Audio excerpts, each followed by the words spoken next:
Nikamwambia no. Me don't want to sleep with you. So nikaanza kupea excuses zangu. Nikamwambia you sleep with me, then but then me become me have baby, me don't want baby. Unajua by then huyo mtu hata uwezi anza kumuelezea English hata ajui. Inaeleweka juu huyo mtu hata kuelewa. Lazima you have to speak broken English. Yeah, you have to speak it at least in a way that he will be in a position to understand.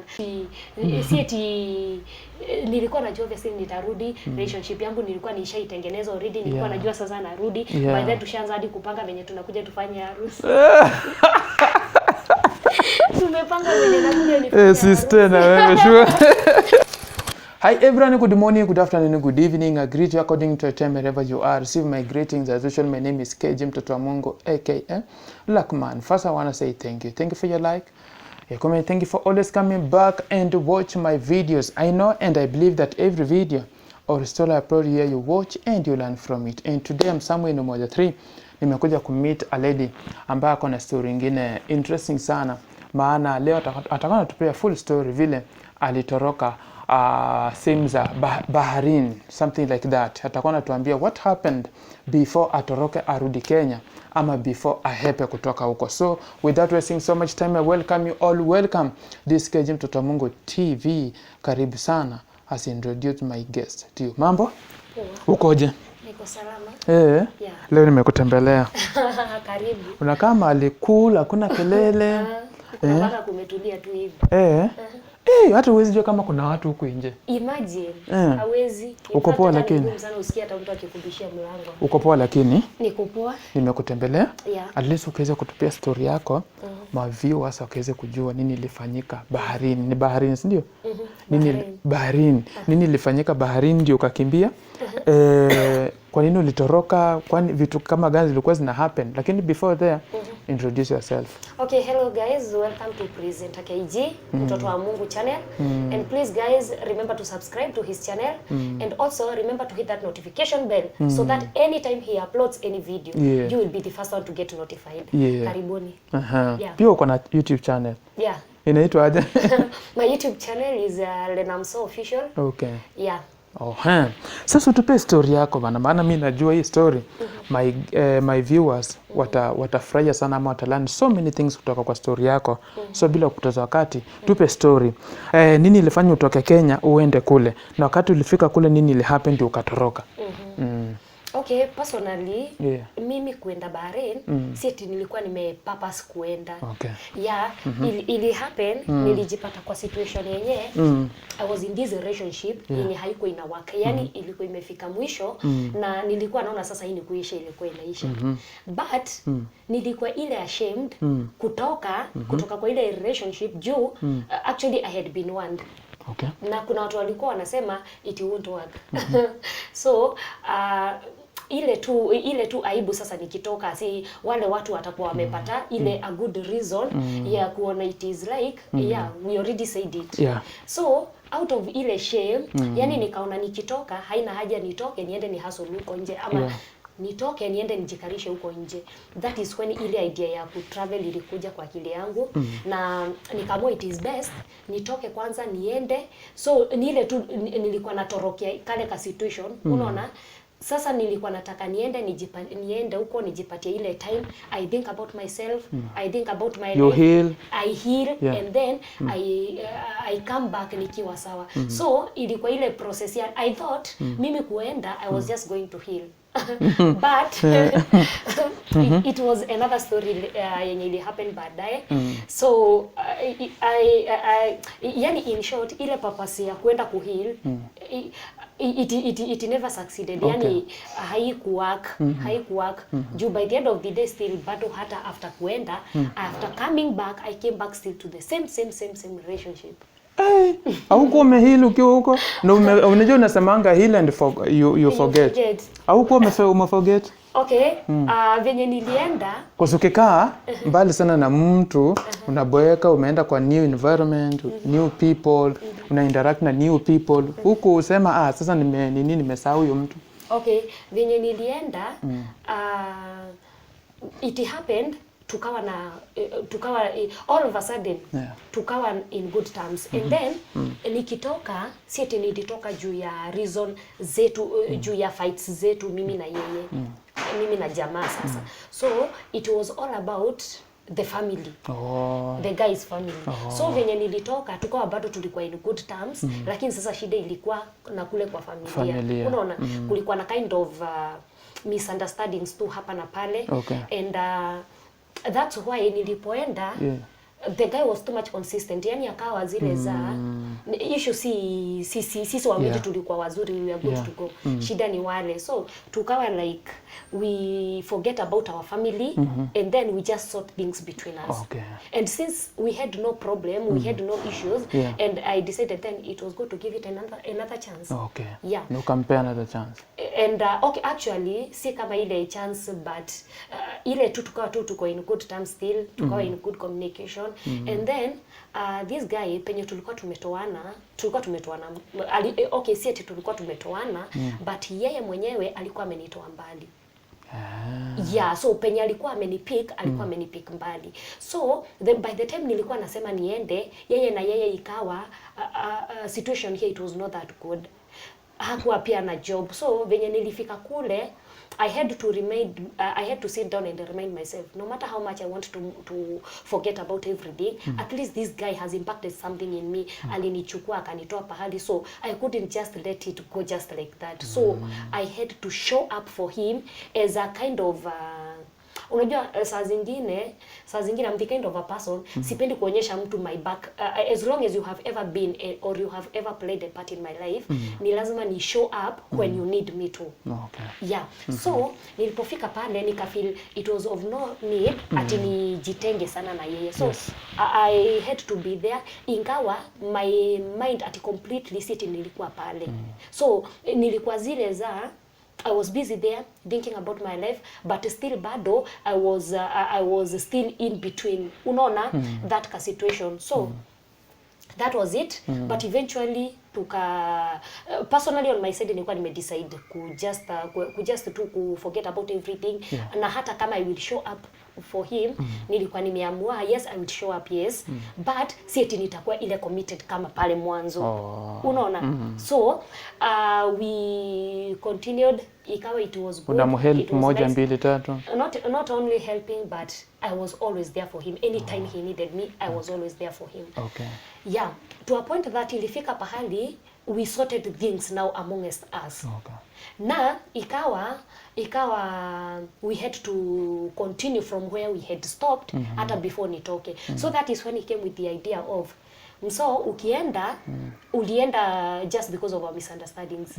And since sasa hizi tumeanza kukua in good terms, then at least by the time you are coming back, you just come and then we get married and then we just move on with life kama kitambo.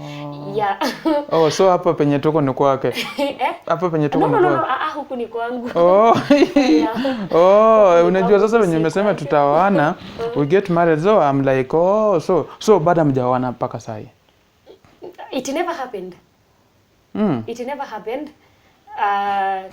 Eventually after kurudi nilirudi nikapata jamani kama alikuwa asha move on. Anyway, it was not an easy thing for me. And the fact that I had sacrificed and I had given my best. It was not that easy, but it reaches at a point, you as a human being, unafika point and you are like, you just have to accept it. Because by the end of the day, whether you like it or not, it has already happened. And you cannot, hakuna venye uneza jidanganya that is not it. So by the time I was coming back, I realized that it is like he had already moved on. Hakuna mtu mwingine. Actually ni kama alikuwa sha move on na ex wake, of which at first I never noticed until baadaye when I saw him wakiongea na ex wake akimwambia that kumbe walikuwa jamaa alikuwa amepromise them ati nikirudi nitarudi alafu tuachane na yeye ndio achukue yule. So the lady was claiming mbona jamaa alimdanganya, mbona alimpromise this and that, and it is not happening. So in the kwa hizo harakati zote kulikuwa na a lot of misunderstandings. Of which it led me to just walk out and move on. Tell us about now life ya huko vile ilikuwa. So tulikuwa tumeacha pale penye sasa nilienda and then the entire thing and what happened between us. So ilifika point sasa nikiwa Bahrain. By the way, mimi kwenda Bahrain sikuwa najua sikuwa najua ati kuna country kama Bahrain. Alafu tena mimi from the word go sikuwa na nilikuwa nataka kwenda Dubai. Dubai was always my dream country to kuenda. But ile temenye nilifika kwa agent after hizo ma interview and whatever na kunichukua video akaniambia that Dubai hakuna chance yenye inapatikana ni Bahrain. Sikuwa nimesikia mambo na Bahrain, but according to the situation that I was in back then, I just had to accept. Nikakubali na within 2 weeks actually nilikuwa nimesafiri. But the most funniest thing hapa venye watu husema sijui unaenda kwa agent, una sign contract, unajua mshahara yenye unalipwa, we unaenda. The most funniest thing ni ati ile agency yenye ilinipeleka after ile main medical tulifanya sikuwaona tena until the day I was traveling. And I remember I asked my agent, what about zile contract husikia mi husikia watu wakisema wana sign. Akaniambia contract haina shida, wewe utasign wakati una travel. And I had no problem. But in one way or the other, naweza sema it is one of the parts that the agents they always fail. Huwa wanafail na huwa wanaangusha watu cause unaona kama sasa mimi nikitoka niliuliza about salary nikaambiwa ni 25k. Haya kufika hiyo siku ya kutravel jamaa this agent guy alikuwa anafaa akuje and then anipatie contract ni sign. But ile kufika mimi nilifika mbele yake and then alikuja ikiwa I think 3 minutes to check in. So by the time alikuja akanipatirisha tu envelope. Akaniambia bu harakisha usiacho na ndege juu it's almost time. Yani alikuja late and I came to realize it is kind of ni kama ni kitu they always just try to play around with people's mind. Juu by the end of the day hakuna venye utajua nafaa kutravel and then unakuja just a few minutes. So it is kind of a way they are just trying to contradict lakini si wote but ni some of them. Wewe ni mtu wa pili nimesikia ukilalamika about agents. Yeah, actually okay, in one way or the other si wote huwa wana disappoint, but kuna wale wenye wanakuanga tu somehow tricky if I might say so. Juu unaona sasa kitu kama hiyo contract, kuna watu husema ukifika kule unajiclaim na ile contract. Unaona? Unasema maybe contract yako inasema hivi. But by the end of the day ushaenda because that thing it came to hit me back after nishaenda kule na tumeanza kukua na issues na my boss. By the time unasema mambo ya contract, mi kufika ndani, saa unaona uko na zile maharaka kwa airport, so alikuja akanipatilishia, mi nikaingia. Ile kuingia, sasa tukua pale kwa check-in, tumeingia, sasa tunangoja, sasa to board. Nikafikiria nitoe ile envelope nipitie ile contract. And the most surprising thing, ile contract penye nilikuwa nafaa kusign palikuwa pamesainiwa. So nani alikuwa amesign? So one thing agents wanakuja kufail in that unapata agent alifail on that side. Juu venye nilifika kule tukaanza kukua na issues na boss wangu, nikaanza kuambia mbona contract inasema hivi na hivi. They asked me which contract. Nikawaambia the contract yenye nilikuja nayo. Wakaniambia bwende utuletee tuone hiyo contract. Juu sisi hakuna contract tulisaini na wewe. That is what the guy said. And when I'm saying this, kuna watu kuja kupinga watu kusema ati hakuna venye unaweza travel ati bila contract, but let me tell you these things they do happen. Na ziki happen na sana maybe who happen kwa amateurs juu. Kama saa hizi already niko na experience, hakuna venye naweza kubali kutravel bila kujua exactly what is written in that thing. Unaona? Na bila mimi mwenyewe kujisainia vitu zingine kama hizo. So boss alikuwa na every right ya kuniuliza, and venye aliniuliza hivyo actually I never fought back with him because from the word go I knew pia mimi hakuna contract nilisign. Yes nilipewa makaratasi but hakuna kusign nilisign. Although yenyewe ilikuwa inaonekana imesign. So mwenye alisign ni your agent. Yeah, obviously ni lazima ilikuwa imekujiana na hiyo. So hiyo venye ilifika pahali sasa tukawa na hizo misunderstandings na my boss. Na hizo misunderstandings zililetwa na zilikam through na wade Warabu ni watu fani sana. Mwarabu ni mtu utafanyia kazi but sisemi ni wote but some of them they always don't care or mind about your mostly eating. Na wacha niseme sana watu wengi huwa wanasumbukia hapo kwa kukula. Food. Unaweza pata unafanya kazi sana but haukuli. So ilifika point nikaanza kushikwa na ulcers. Of which sasa hizo ulcers I came to realize juzi that is because I have been under that medication ya H pylori. Hata nimekuja kujua kuna kitu kama hiyo juzi tusikuwa najua. So it is like hiyo kitu ndio ilikuwa inanishika, but kawaida ya Mwarabu anakupeanga painkillers. But on my case ilikuwa worse, pahali hadi ilibidi nimepelekwa hospitali, nikaanza kuwekwa maji, but I don't know why, but most of their hospitals wanakuanga na hiyo tabia kuweka watu maji. So nikapelekwa home, and then wakaniambia there is a certain food that I'm supposed to be eating. So sifai kuwa nakula tu kitu chochote. That was according to my situation. Kwa ile process unapata mnasumbuana na wao, kama ni chakula hawataki kukupatia chakula yenye unafaa. Ukikula chakula yao they are still complaining. As in it is very hard to understand those people. So ikafika pahali I was very weak, very weak. Mind you, unafanya kazi, si eti haufanyi kazi. So ikafika point hadi sasa madamu wangu akikuja tu apate tu ati nimepakua chakula yao, ilikuwa issue kwa hiyo nyumba. Alikuwa anaanza kunilalamikia ati sijui nakula, ati ndio nikojeke wanipeleke hospitali tena. They start spending on me. So it is like naifanya kimakusudi. So hata ningetaka kukula not unless nifiche. Unaona? Haya, and sometimes those people they are very funny, and they are very selfish in terms of ninio. Juu ulikuwa unapata saa zingine hata kama kuna chakula, hiyo chakula hata hiliwaambiwa upike uende uitupe nje ikuliwe na hizi hawa ndege kuliko wewe ukule.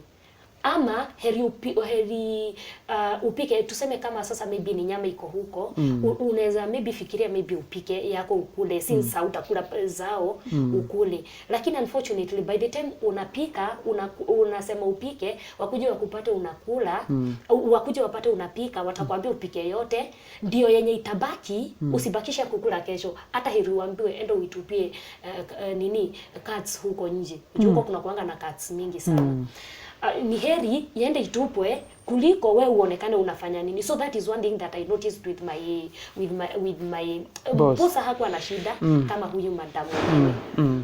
So ikafika sasa hiyo time I was feeling weak, I was feeling sick. Hawa watu ni kama it is like wanakutesa na chakula. So I was like okay, I never complained before, but until huyu madam sasa niliona siku moja aliamka, nikaona ni kama anataka kuvuka mipaka yake. So kuona anataka kuvuka mipaka yake that day, I think I just got mad. Niliconsider huyu mtu na wafanyia kazi, hawa watu si eti hata wananiangalia vizuri, kama ni kukula pia ni shida. Haya, kama ni kelele, huyu madam kila wakati anashinda tu akicomplain, but out of ile kucomplain, yani I never reacted to it or anything. Mimi nilikuwa na feel too it is okay, it is part of the job, so and I just had to cope up with it. But hiyo siku I think niliongeza zile mauchungu, nikaimagine ile uchungu yenye niko nayo, nikaongeza hizo nini zote, alafu tena ameamka kuanza kunitetesha for nothing. So I was like no, this shouldn't be happening. Mimi nilijipata tu nimeanza kulia out of nowhere. And then ni ile point unafika unaona maybe you cannot hold yourself anymore. And then unaanza kufeel tu kale ka emotion sasa kameanza sasa kukushika. Mimi nilianza tu kulia. The worst mistake that this madam made ilikuwa aliita familia yake yote. Familia yake yote sasa walikuja wakaniweka katikati, wakaanza kunisomea. Hawa watu wakaanza kunisomea, wakanisomea. Sasa hizo niko hapo, I'm just feeling mad. I feel sasa hapo ndipo nilianza sasa kufungukiwa, nikaanza kuona these people ni kama wananichukulia ni kama I'm just a slave. Yani hawanichukulia si vama of any value in their house. So I was like, then why do I have to continue working for such rude people? Unaona, from the word go, by the way, I worked for only 7 months. And then I quitted. But for all that time, mimi sikuwa naona issue yote, hata wangeninyima food ama wange behave in any way, sikuwa na feel any pain. Lakini to that point, I think nikaanza kuona sasa nikakani kama mtu sasa amefunguka macho, umeanza kuona sasa reality. The real people that you the real side of these people that you are living with. So walileta drama, walicreate ka drama, na sasa hizo umeamka saa 9. Wakaanza kucreate kale ka drama, and I felt no. Enough Mimi is enough. nikalia, wakaanza kuniambia usijui unalia kama mtoto. Wacha waniambie hivyo sasa, wacha hata nilia hata zaidi. Na from there I decided no, I'm not going to work for these people. Yeah. So venye nilisema sifanye kazi, mimi nilienda na nikajifungia kwa room na nikalala. Sasa hata si kulala, ni kukaa hapo tu ukilia.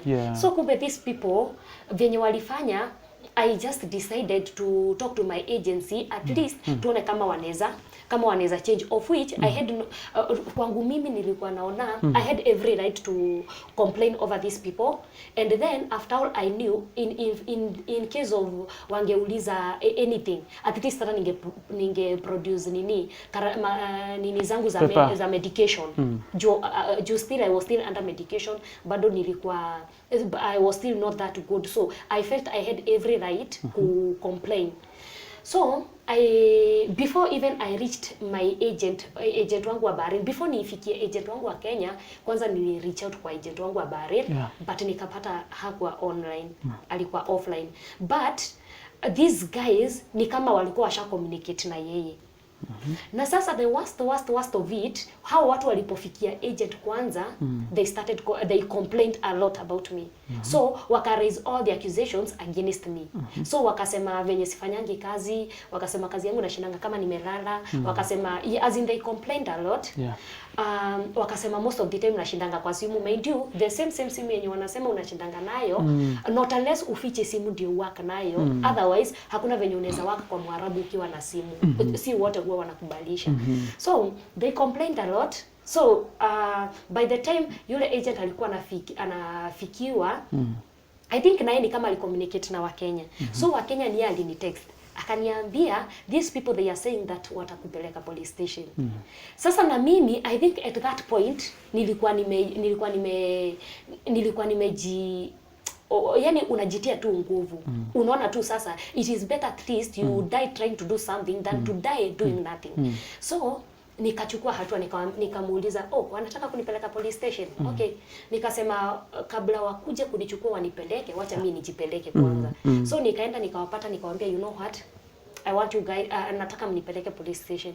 Wakaniuliza unaenda police station kufanya nini? Nikamwambia I have already gotten a report that mnapanga kwenda kunipeleka police station. So kabla mnikujie, ndio maana nimeona wacha nijilete ndio mnipeleke. Wakaniambia ati hapana, ati police station tunakupeleka kufanya nini, sijui nini. Nikamwambia hakuna pahali pengine naenda, mimi nataka mnipeleke police station.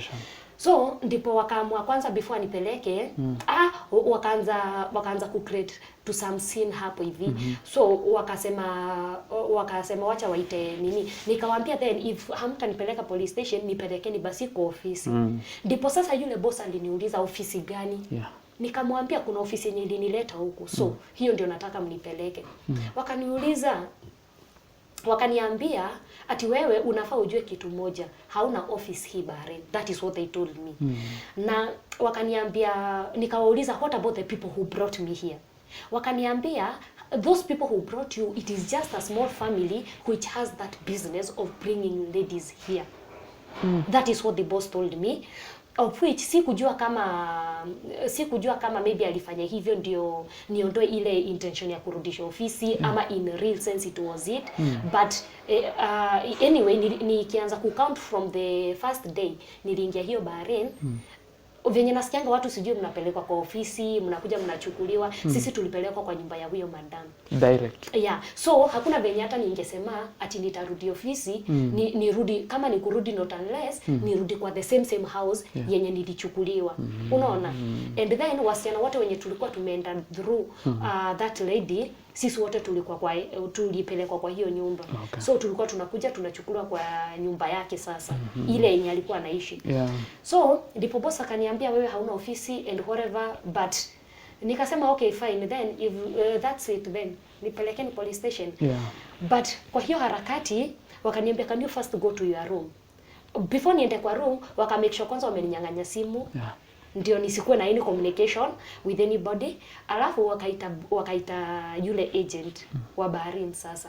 Agent wa Bahrain kufika, by the time mimi nilikuwa nasema nitoke juu nikuje chini, nilikuwa nafikiria, you know, obviously let's assume sisi venye tunajua huku Kenya, tunajuanga you have a right to express yourself. Unaona? Yeah. Na hakuna venye naweza kuja and then you start judging me without listening to my other side of the story. Yes. So that is what I expected. That is what I thought it would happen. Lakini kufika pale, before huyu agent hata anipatie chance ya kuniuliza what was happening, nilifika hivi akiwa ameanza kunitetesha. To a point that hapo hiyo place hata ilikuwa itokee vita. I think it was just by God's grace too. Akaanza venye tu aliniona hivi akaanza kuniambia, yani wewe Lena, these people they are taking good care of you, they are giving you everything that you need, and then uko hapo tu kazi yako tu ni kulala, hakuna kitu kingine unafanya. Ni hadi unashindwa. Kwa Mwarabu unalala kweli? Huwezi lala. Hata kwa wenye wako huko ni wapi walisikia ati Mwarabu ati anakuruhusu ati ulale shwali. And if then that was the case, they could have complained before I personally I showed also my side. Unaona? So agent akaniambia ati venye unataka ati kujifanya sasa ati we are going to show you the other side of us. Akaniambia hakuna simu utakuwa unafanya kazi nayo, and if at all you have to be with your phone, utakuwa unajibaia bundles. Akaanza kuniambia ati sijui wengine wanakatangwa pesa ya bundles, wewe unapewa hadi free wifi. So as in wakaanza kuleta tu mapeti tu excuses. And then I was like okay, agent akaniruka hivyo, hakunisikiza. Unaona, kwanza hajanipea hata opportunity ya kujisikiza. I felt maybe nikienda police station I will at least I will explain myself better. So nika claim bado nipelekwe police station. But sasa agent after ametoka, mind you, agent akitoka alipua mshahara yangu ya that month. So kumaanisha hiyo mwezi si kulipwa. Mind you, I was supposed to be paid on the same date. So hiyo siku venye alikuja alipwa mshahara yangu. Sasa ameenda nayo. And then akaondoka. Ndipo nikaketi chini nikajiuliza, hawa watu waninyang'anya mshahara yangu for what reason? After all I have worked for it, so I deserved every right to have it. Unaona? So nikafeel hawa watu sasa it is like wanafika pahali wanakaa wanavuka mipaka yao pia. Ameenda na mshahara yangu na akasema sitapewa. Alafu wamechukua simu yangu. Alafu in short hakuna solution amesolve. Amekam nayo. Yeah. Ndipo nikasema bado nataka kwenda police station. So boss wakanichukua wakanipeleka police station, lakini Waarabu ni nani? Waarabu wakishikana wanakuanga kitu kimoja. Wanafika pale wanaanza kuongea Kiarabu. But when I say of Waarabu, simaanishi ni wote wanakuanga wabaya.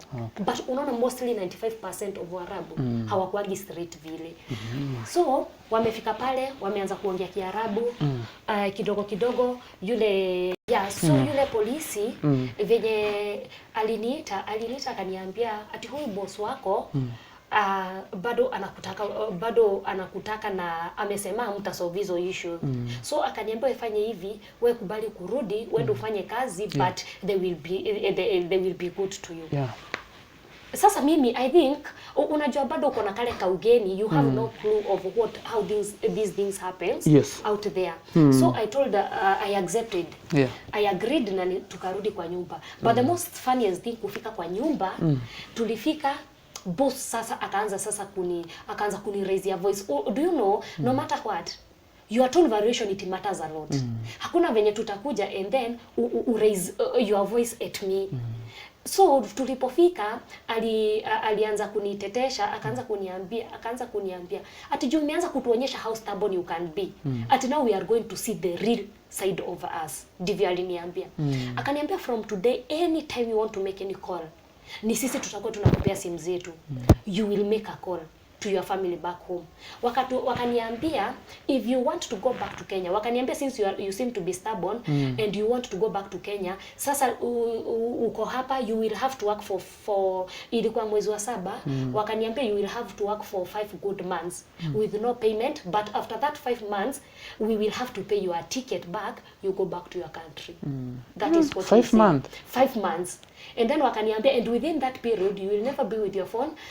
Anytime you want to make any call ni wao wanipermit na wanisimamilie hapo ni make hiyo call. So I found myself it is like nimejiingisha kwa another prison.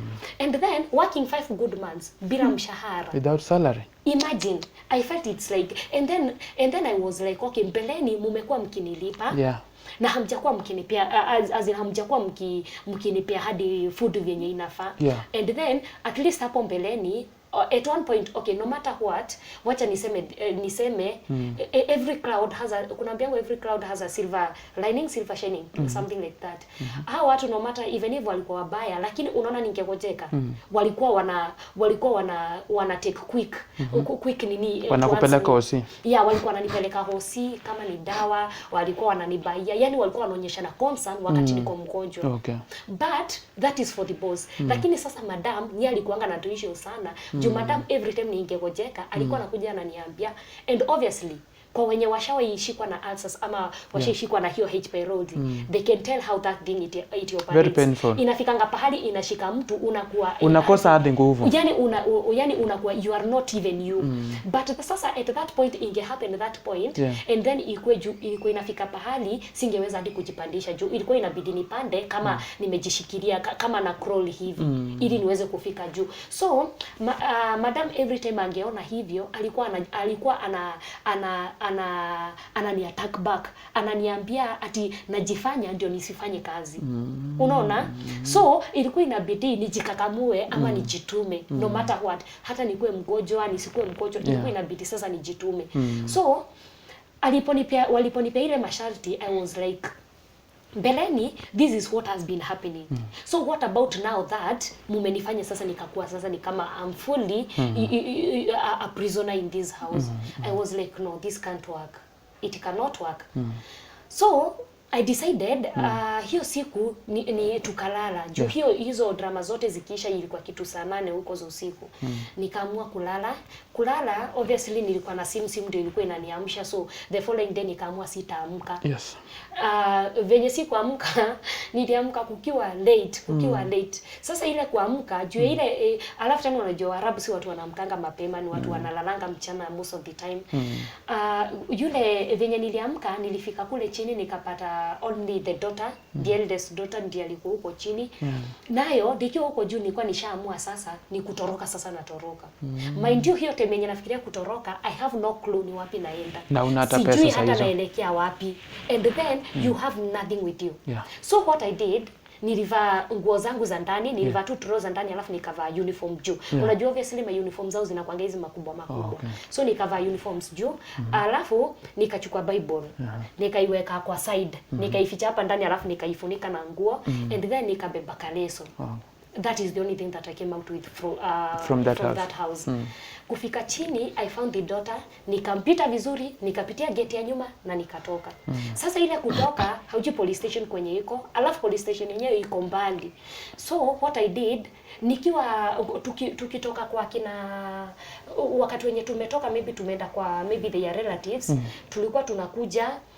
So kuna pahali nilikuwa naona kulikuwa na roadblock. So nikasema hiyo roadblock ndio nitatafuta niende kwa hiyo roadblock. At least nikifika kwa those people, at least they will help me. Unaona?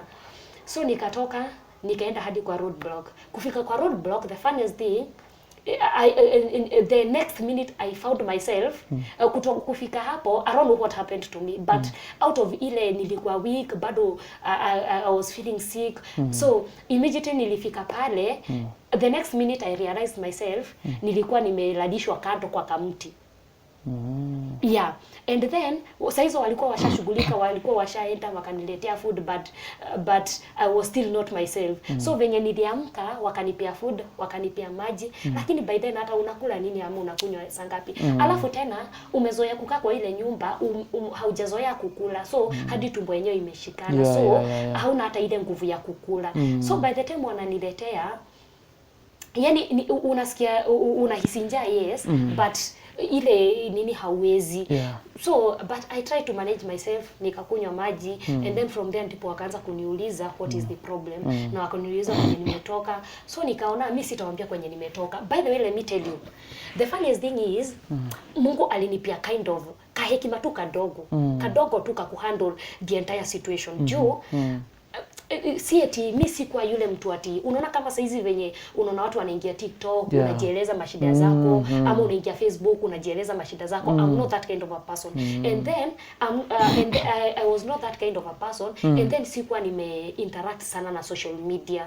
Yes, nilikuwa naingia Facebook, yes naona vitu zingine, nilikuwa kwa groups ya Kenyans in Bahrain. So nilikuwa naona venye watu walikuwa na post, but sikuwa yule mtu wa kufollow up. And then vitu zingine ulikuwa unasikia watu wakisema huko ama wana complain, haungefikiria kama ingefika your time ikupate. So it never hit my head ati nanifikiria ati maybe I can start looking for that solution. So I did what I was feeling that was the best thing to do at that moment. So yule venye waliniuliza kwenye nimetoka, sikuambia kwenye nimetoka, nikawaambia mimi sijui, mimi nimepita tu, nimekuja tu na njia. Wakaniuliza so haujui kwenye nyumba yenye umetoka? Nikawaambia no. Wakaniuliza haujui hadi address? Nikawaambia no, I know nothing. Because after all my main point, hakuna venye ningekubali wanirudishe kule. My main intention was wanipeleke police station wao wenyewe. So nikawaambia mimi sijui kwenye nimetoka, not unless maybe nimevuka huko tu ndani tu. Sijui exactly the house. Wakaniambia okay, so wakanipeleka police station. Lakini sasa police station yenye walinipeleka si yenye nilikuwa nimepelekwa the previous day. So at least nikafeel niko lucky. Lakini sasa tu unfortunately huko hakuna venye unaweza kuwa na case pali fulani and then uende another police station. Hivi tu. So venye nilipelekwa hiyo ilikuwa Zalak police station. Kupelekwa Zalak ndipo wakaongea na embassy representatives wa Kenya. Juu unajua Bahrain hakunanga embassy, ni tu embassy representatives wako huko. So wakaongea na wao, wakawaambia we have one of your ladies here, so she's like this. Wakasema tuongee. So tukaongea, of which the representative aliniambia ameongea nao polisi wanirudishe kwa ile nyumba, niende nichukue vitu zangu na nichukue documents zangu. Nikirudishwa police station, sasa the representative wakuje sasa walichukue. But venye waliambia wale watu wanipeleke, it was okay, but huyo representative kuna kitu moja alinisaidia in one way or the other. Aliniambia no matter what, kama ushaamua kutoka kwa hiyo nyumba, usikubali kurudi. Ukiamua ni kutoka, ushatoka na usikubali kurudi. Toka kabisa. Toka na utoke kabisa, usikubali kurudi. So I decided okay, venye aliniambia sasa nisikubali, at least I felt I was felt on a safer side. Lakini wacha nikwambie, hata maandiko inasema kulaaniwa ni anayemtegemea binadamu na kumtegemea Mungu. Because even after all that, I felt it is like I was on a safer side. At least a representative on my side, and then ameelewa my situation, and then I was like at least I'm on a safer side. Lakini sasa shida ilikuwa pale wale watu walinichukua wakaniweka kwa gari yao. Sasa hapo ndipo representative akaniambia kama unajua kwenye umetoka, wewe kubali wakurudishe. Wewe uende uchukue vitu zako. So kutoka hapo na the same person mwenye alikuwa amekataa amesema ajui kwenye ametoka, niliwaambia maybe if mnaweza nipeleka hiyo area, maybe I can be in a position to identify the house. So tukaingia kwa gari, tukaenda, wakiniulizanga ni huku. So tulikuwa tunaenda nikiwa direct na waambia I think ni hapa, hebu tuingieni hivi tuone kama ni hapo. But obviously I knew what I was doing. Hadi tukafika hapo. Now the main disappointment it was here. Nimepelekwa kwa nyumba, but kufika pale nilibaki kwa gari. Waliniambia nibaki kwa gari, wao wakatoka. Ile kutoka walienda wakaring bell. Wenye walitoka, kumbe the first son of that family, bibi yake anafanyanga kwa the same police station. Unaona? Anafanya tu kwa the same police station. Alafu sasa the rest wao nilikuwa najua ni ma-BDF. BDF ni kama venye tuko na KDF huku Kenya. So wao wanafanyanga BDF, so wanafanya kwa gava obviously. So venye walifika pale, I was so surprised kuona sasa polisi wameanza hadi wameanza kusalimiana, wameanza kusmile. Nikajua sasa that was the end of me. Sasa nikiwa pale mimi naangalia na shangaa. Kumbe huyu madam, lakini sasa unajua most of the time akitoka, yes nilikuwa najua ni polisi lakini sikuwa najua ni wa which station. Alafu akitoka most of the time alikuwa anatoka obviously na hizi mabaya zao. So haungekuwa even in a position to identify maybe the real person of the real meaning of this person. identity of this person. So kufika pale nikaona wakaongea wakaanza tu story tu za wakaongea nikaona wameanza kucheka hapo. Boss niliona tu amekuja tu kwa gari penye nilikuwa, akaniuliza, Lena, it has reached to this extent.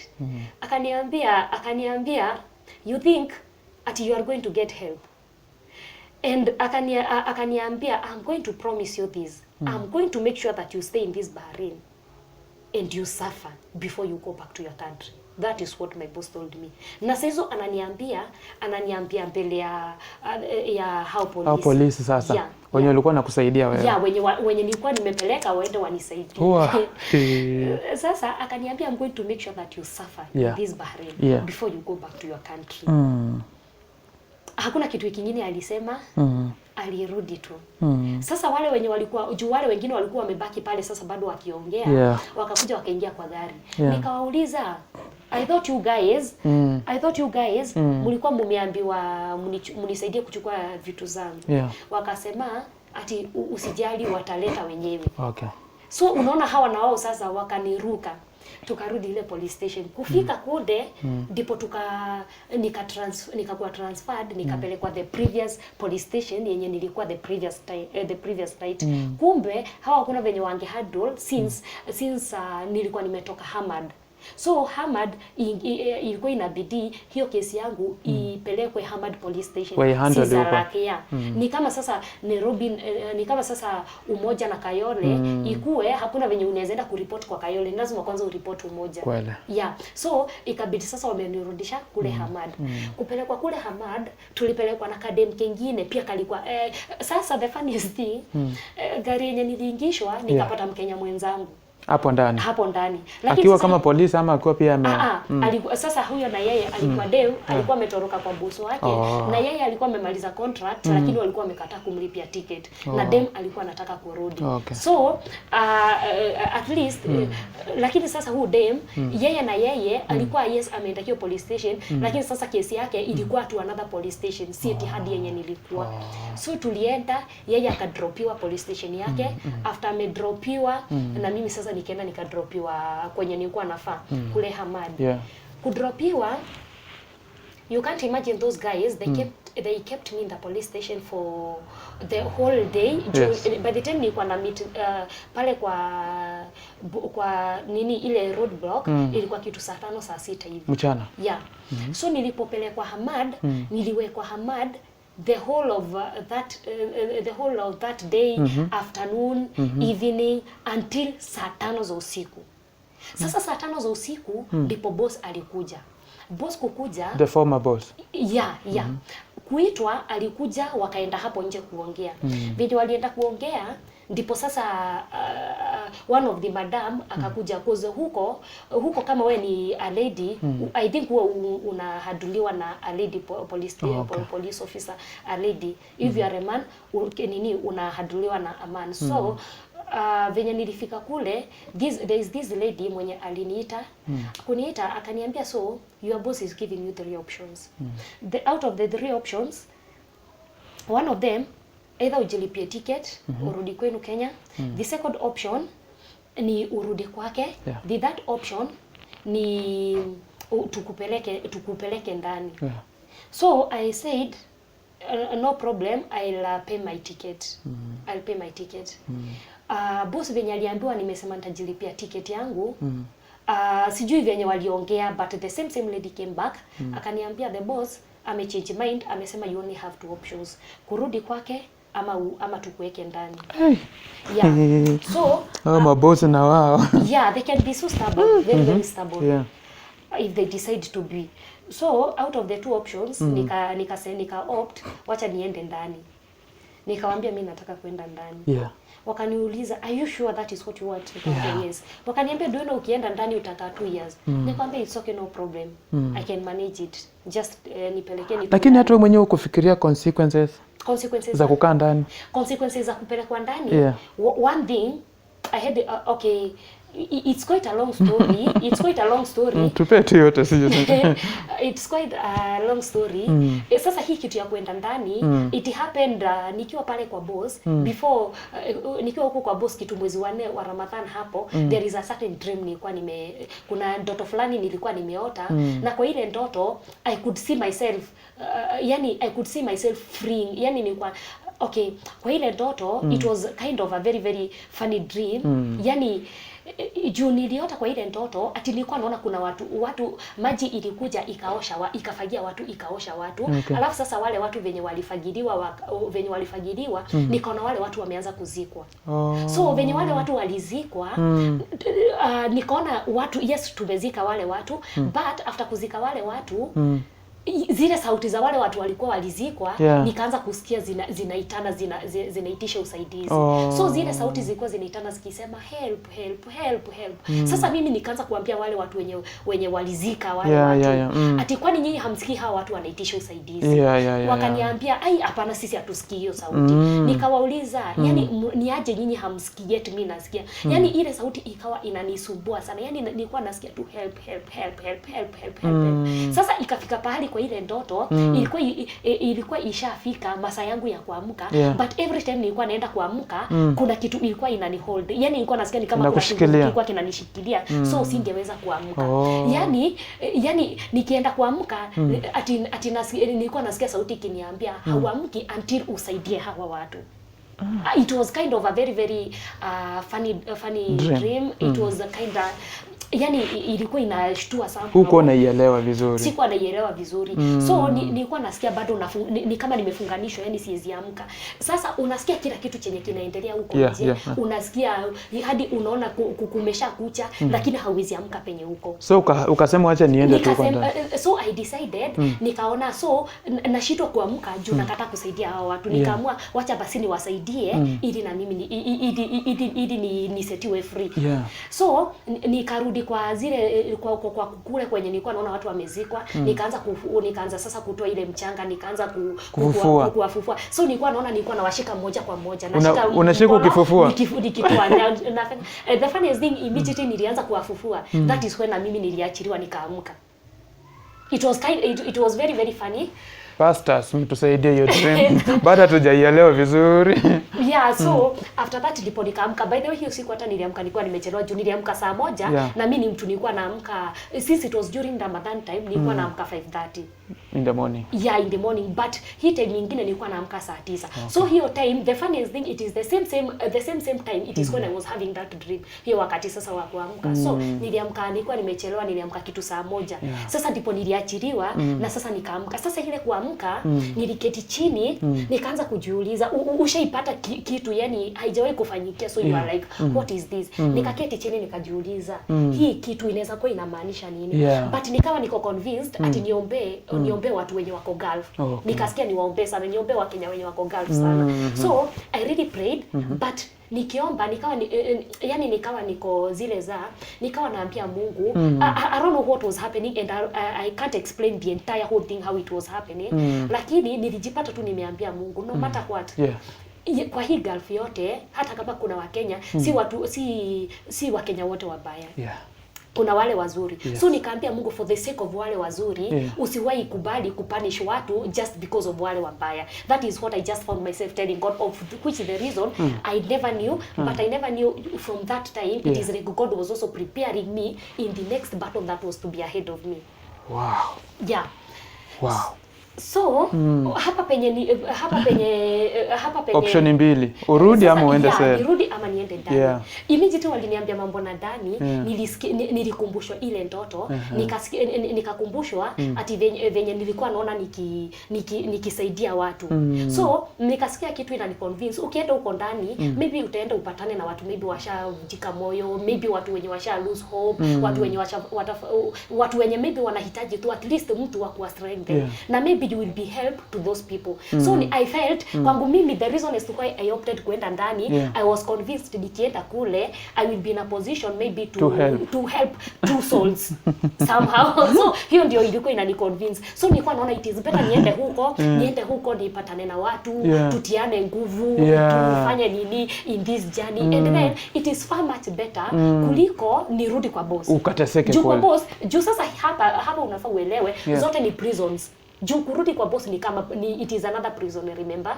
Alafu sasa hapa penye unaingishwa ndani it is also prison. Lakini ya ndani ni prison yenye haina mahangaiko. Lakini sasa hii yenye iko ndani nilikuwa na feel it is more safer than ile ingine ya nyumba. So I opted niende hiyo. Okay. Wakaitana nje tena wakaambiana wakasema huyo dem akakuja tena the third time. Akaniambia your boss amesema you have no other option.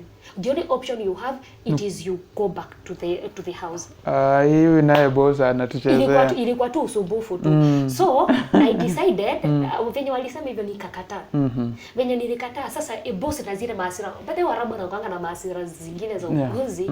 Alikasirika akatupanisha mikono. Akasema anatoka kwa hiyo police station. Anatoka kwa hiyo police station. Na venye anatoka kwa hiyo police station wasijaribu kudhubutu kumpigia tena wakuja juu ya kesi yangu. Hivyo ndivyo amenawa mikono kwa hiyo kesi. Na akasema yeye ashaongea.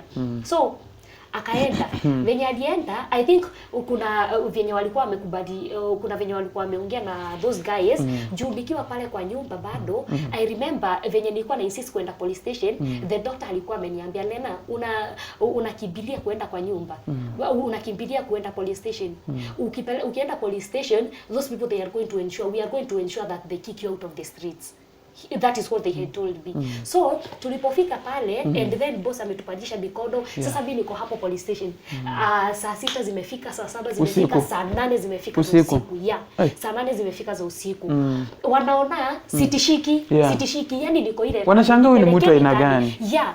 Hadi wanakuja wananiambia, "Do you know you are going to stay for 2 years before wachiri?" Nikamwambia I have no problem. 2 years si mingi. And then ushaiona, yani Wakenya ni rojo. Amekuempower in another way. Alafu tena they know Kenyans as in okay, I'm sorry to say this and I apologize to all Kenyans who are in Gulf, but mentality ya polisi in most of the Gulf countries mentality yao ni ati Wakenya wanakuanga mang'aa sana. That is their mentality. And because that is what even them themselves they told me. Waliniambia nyinyi wa Kenya Kenyans yani wanakuanga tu rojo yani. So venye waliona sitishiki ilifika pahali wakaniambia yela go. Sasa wamenitupa, wameniambia nitoke police station na hawataki kuniona. So nifanye nini? Niende wapi? Uko kivyako sasa. Niko kivyangu sasa. Nimetoka nje. Kufika nje kitu ika hit my mind. Nikajiambia in case ndio koto huko nje na polisi obviously watanipeleka ndani. By the way sijui mbona nilikuwa nafaitia sana kuwekwa ndani.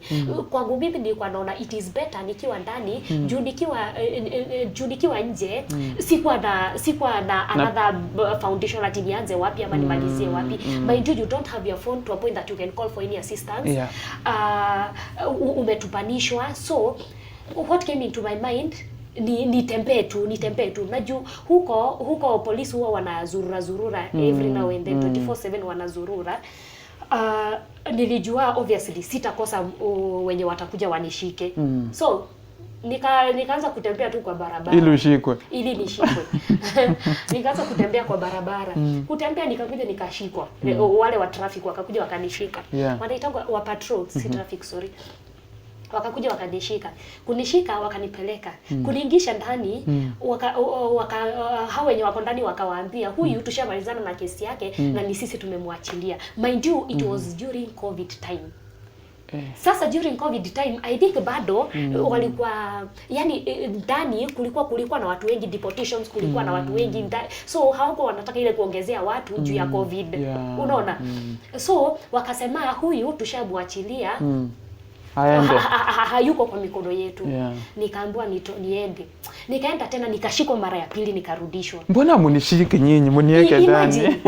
Nikashikwa and let me tell you. I think saa zingine wenyewe wao walikuwa stubborn. It is not even after of stubbornness, but let me tell you, as in kuna kitu maybe kuna kitu kinaweza kuwa kiko ndani yako, na maybe Mungu hiyo ndio anatafuta kutoka kwako. Unaona? So venye walinipeleka mara ya pili, bado walinishika wakasema hawataki kuniona, so nikarudishwa tena mara ya tatu. Kurudishwa, kumbe wenye wako ndani walishapeana waliamrishana pale kwa pale kwa gate, ati in case nionekane within that area, nisikubalishwa hadi kupita kwa gate. So venye nirudishwa mara ya tatu, sikukubalishwa hata kupita hapo. Waliniambia you are not allowed, haufai kuonekana around this area. So I had no option. Nikatoka. Sasa the next thing that came into my mind ni how watu no matter what happens, hawataki kuniweka ndani. But there's one thing that I already knew.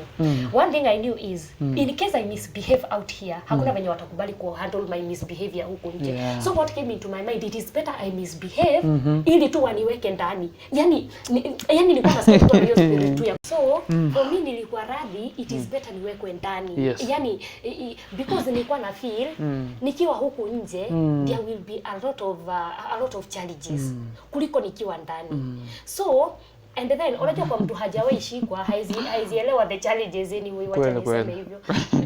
Ndio maana hata sasa hizi hadi wenye wanakujanga ku tell stories about prison life, wakitel kuna wengine huku nje pia they don't care, they don't mind, wako zile za wacha niweke huko ndani at least nitakula bure. Lakini wenye wako ndani they already know the pain. So I think I was in that position, nilikuwa naona singe understand pain ya wenye wako ndani. But to me I felt there was to be more of restoration nikiwa huko ndani kuliko nikiwa nje. So nikaamua then the best thing, it is better I just misbehave. But sasa misbehave nifanye nini? Sasa hiyo tena that was still it was still another thing. So what I did, niliamua tu kutembea. Lakini sasa nikitembea ilifika pahali sasa nikaona it is like nimekataliwa kila pahali. It is like sasa nimetupanishwa. So it is like I'm in the wilderness alone, so I was in this alone. So it was now for me to pick up myself. Sasa nikaenda nikilia. Lakini kwa ile harakati ya kuenda nikilia kwa barabara, nikasikia sauti imeniuliza, Mso, ni nini hiyo inafanya ulie? Have you forgotten that hadi bado ukiwa kwa your own country, a certain situation you have ever been with? Nikakumbushwa pahali fulani, nishaikuwa hii Nairobi, sikuwa na kwa kuenda, nilikuwa nalala kwa streets and I still managed. So nikasikia nimeulizwa, what makes you think that even this one it is too much for you? Yani nikasikia tu nimetiwa nguvu. Nikasikia tu sauti tu imeniambia if you managed that, even this you will still conquer. Kuna kutoka hapo nikasikia nimejazwa tena, nikasikia nimekuwa empowered again. Yani in short, na uko kwa streets kwa nchi nyingine. Mind you, penye huko juu hiyo police station ilikuwa mbali na huyo mdozi wako. Yani hadi buildings zilikuanga mbali sana. Alafu tena wenye wanajua Gulf kuna kuanga kama desert. So nyumba iko hapa, ingine iko pale, ingine iko pale. So yani si eti hauwezi sema ati ni kama huku utaingia Tikayole ama uingie Mathare ama Huruma atupata manyumba zimeshikana hivi. So in case you need any help, unaweza ingia tu kwa mtu yeyote ama usimamishe tu mtu yeyote umuombe usaidizi. So this was a different case. Alafu sasa it is sasa uko pale huko nje, sijawahi experience hit kama hiyo. At least ingawa kule kwa boss nilikuwa naambiwa niende nifagie huko nje na hiyo jua. Unajua huko hit ya huko joto ya huko inakuanga ile yani unasikia upepo unakuja, lakini badala ya kale ka upepo kametulia kinakujanga kiupepo kama kimoto kinakuja kinakuchoma. Ile ya desert ile. Now I want you to imagine ni saa 8 za usiku, uko nje and then una sweat. Alafu tena ile kungangana sana, ile kusweat bado you are losing yourself, bado still you are not feeling well. Bado ni kwanga under medication, so hata sikubeba madawa zangu nikitoka. So sina hata maji ya kukunywa. Na sasa hizo maybe una sweat, so yani una feel you are just becoming weak. But in another point unapata bado kuna kale ka spirit kingine pia kanajaribu tu kukushikilia tu, kukuinua. So nikitembea tu something happened.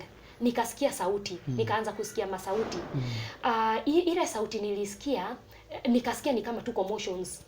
Nikasema huko sitakosa watu juu penye nilikuwa hakukuwa na watu, hakukuwa na magari apart from hizi za patrol, na obviously hata wangenichukua, wangenipeleka pahali. So nikasikia tu, yani in short naweza sema ni kama ni Mungu tu alinifungua masikio.